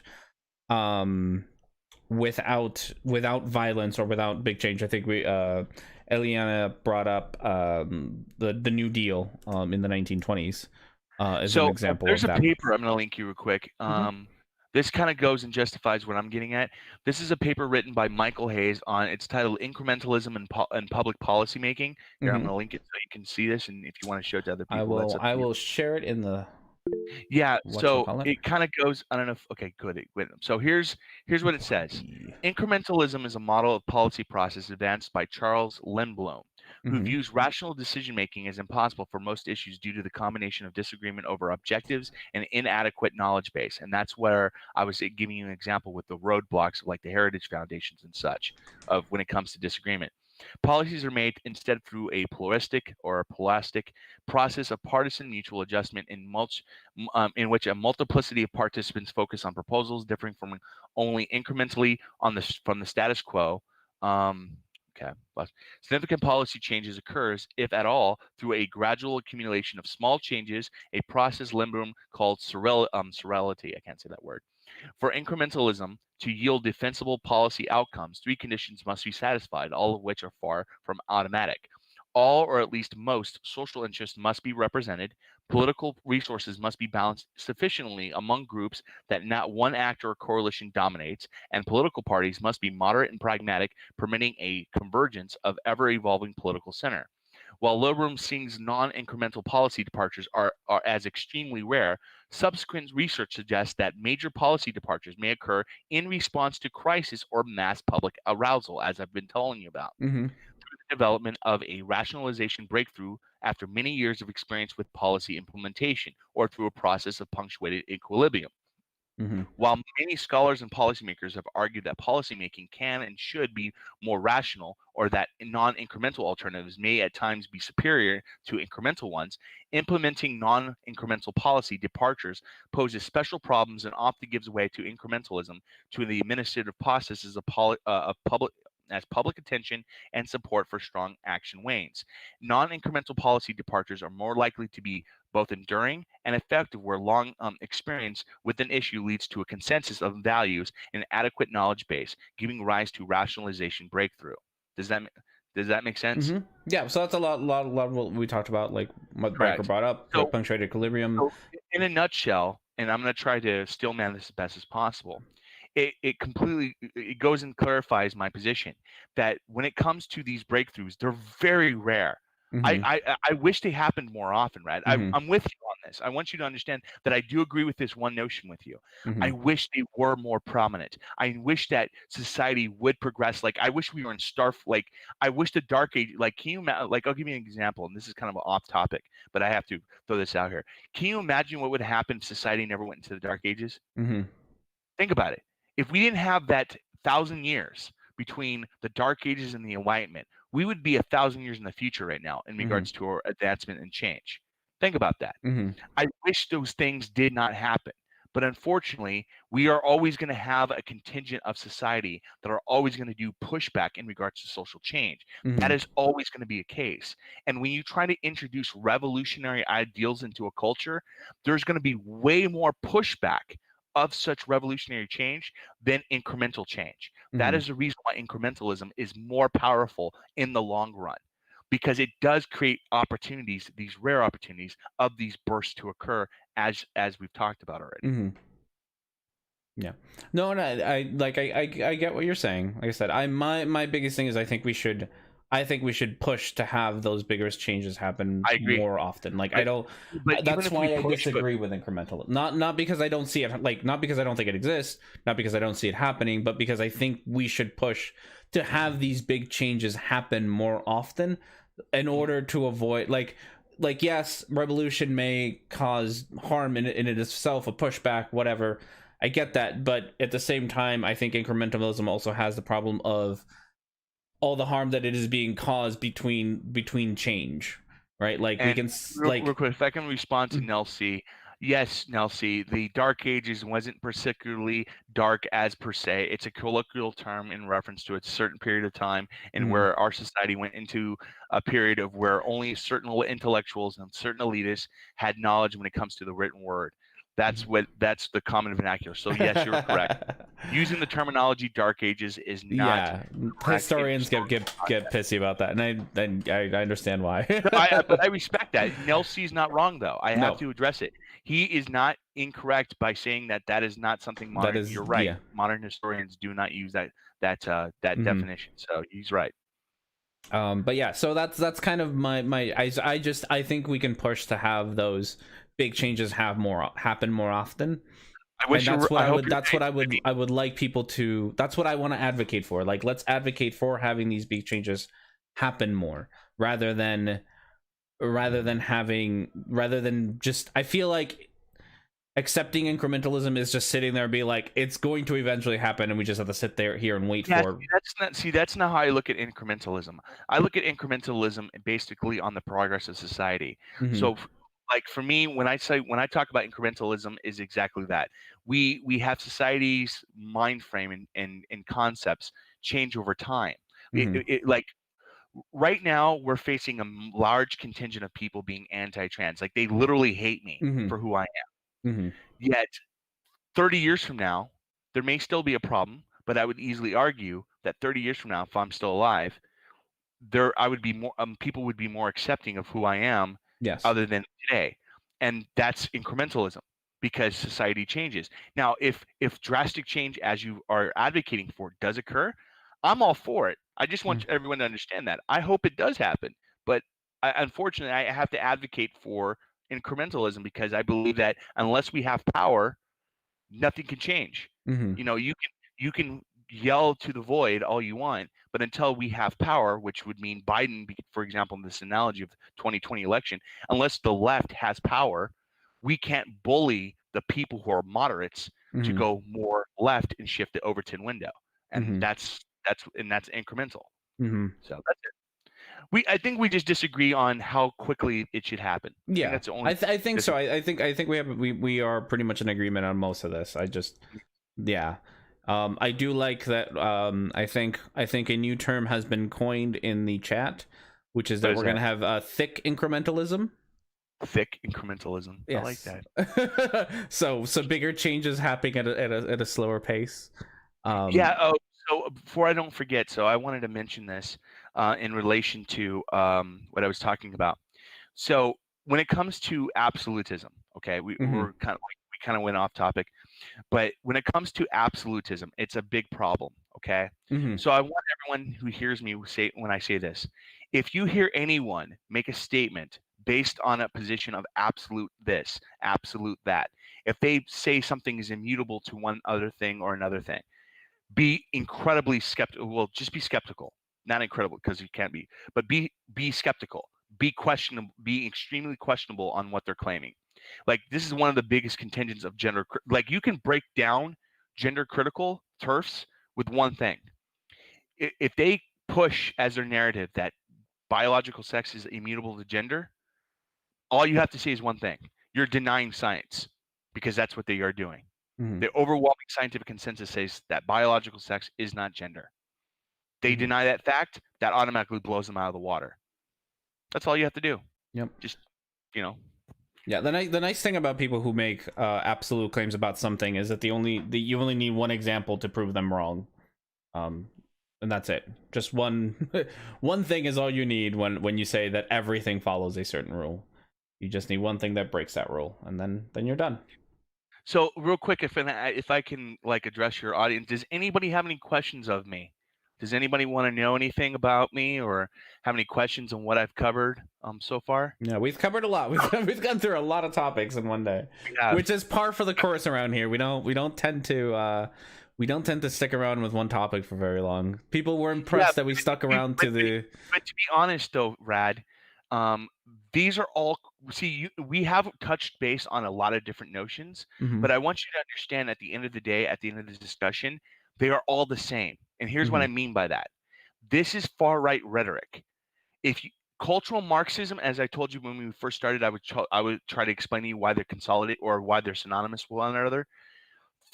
Cultural Marxism is the same. It has correlations with cancel culture narrative because they're built on the notions of co-opting terminology, lingo from the left. This is what the right does. The right loves to steal ideologies. A good example is Christianity. Christianity, for example, again, I'm not going to down anybody who is a Christian, but I have to speak against Christianity because I think it's a harmful religion.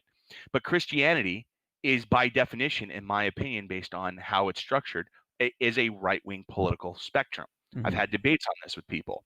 The reason why is it's built on the structure of the power only being accumulated or controlled by a small group of people. Okay, Mm-hmm. it's not controlled by the people. It's not people power. It's controlled by God and in a small hood or a small group of priesthood. That's all it is. That's indicative to Christianity, right? You have a preacher, a pastor, a pope, a bishop, whatever, in head of other people, the shepherd and the flock. That's a common teaching within Christianity. So by that definition, it is a right-wing form of politics, even if you have such a thing as Christian socialism. All that's a different topic for a different time. But my point is this: if you look at how right-wing political structure is oriented, it's predominantly on that ideology. It's about co-opting leftist talking points. This is factually known. You can trace this back since the Enlightenment, if that makes any sense. Yeah.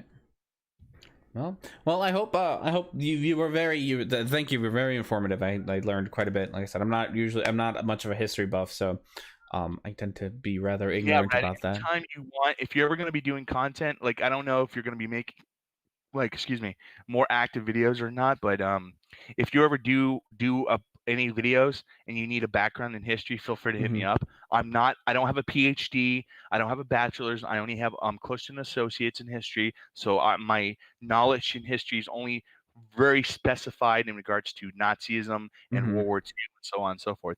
But if you ever need, hit me up. Feel free. We'll do. That offer extends to anyone else too. So thank you for being here. I'm gonna put anybody who's watching, if you want to go check out Elliani in. Can I just say something quick? Twitter. Yeah. I don't care if you don't follow me or not. I just want everyone to be blunt. I want to be blunt here. If I can just, I'm not plugging myself here. I'm actually unplugging myself here. If you're gonna follow me, understand something real quick. And I want to make sure everyone knows this. And I've said this many times when I was co-hosting the previous show before I let it go. I don't want people to follow me because I'm trying to build an echo chamber or whatever. If you're gonna follow me, understand. Like the same thing I told Rad, and I think I told you, didn't I tell you the same thing, Rad, about if you follow me that I'm gonna criticize you if you have a bad take? I criticize everyone equally. So if you follow me on Twitter, if you follow me on YouTube, you make a comment and I think it's a bad take, I will criticize you. I don't care. Because I am blunt, I am honest, and I act in good faith. That's all I have to say. That's my unplug. There you go. So you guys know, check out more of her content. She's got a YouTube channel. She's got Twitters. You've helped me. I'm not sure if I gave you enough credit, but you did help me out with the Rose of Dawn, Rachel Oates thing that I did, which I think was the last video I've made. Yeah, I wish we kind of. I should have. I kind of wish we'd approached that because man, it's so. Oh, can we address one thing before we go? Huh? It'll take like 5 minutes. Well, I'm sorry. Repeat that. Can we address one more thing before we go? Sure. It'd take okay. So I want to just say this bluntly. I don't know if Rad's gonna agree or disagree. Do me a favor, everyone. Don't signal boost Nazis. Don't signal boost bigots. I don't care who you are. Like this, I've got blocked by Jimmy Snow. I got blocked by Ocean the Barbarian because I criticized Rachel Oates. Rachel Oates did a blatant, promoted a blatant anti-trans bigot on her channel, and she didn't even do any pushback. It's not like Rachel Oates did something and where she was talking about Rose of Dawn's talking points or anything. All she did is, I don't agree with her on everything, but you should really check out her channel because I think she has some good points. Yeah, don't do that, please. But Yeah. go ahead. What, do you have anything? No, to add I on? mean, regular viewers know we watched because Rachel did a whole video on one of my tweets, so we did get to watch that video Oh here. yes, I was actually in that video. Oh, I were don't know you if there saw my too? tweet. Oh yeah. So yeah, no, that So- was she did a whole video on that, so we did get to watch it here on the show, and we did talk about like there is a right way to address like problem. Like if there is definitely people like I think like Dusty's a great example. Like there's plenty of things that I agree with Dusty. I support him financially. I give him money, whatnot. So there's other content creators like that I financially support and will promote their content. But you should always be willing to call them out on the stupid shit that they say and do.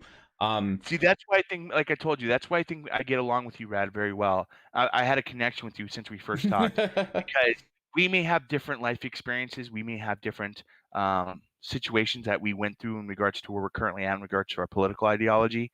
But at the end of the day, we care about truth. We care about fact. We care about what's important. And that's at the end of the day, the most okay, I'm using the word important again, but that is the most important thing that we can do. Be honest with one another. If it's a bad take, it's a bad take, even if disagree. And yeah, Biden 2020. No, that is very important. I will my chat knows this because they call me out on the stupid shit that I say all the time. So, that's great. Do that. Do that. Call. See, I don't really care. Like, I just look into someone's comment about they're saying don't jerk you off. Like, I don't care. I think R&D does great content. I have every time I've had discussions with them, we have disagreements, but it's always been cordial. Yeah. I also want to mention this, Rad.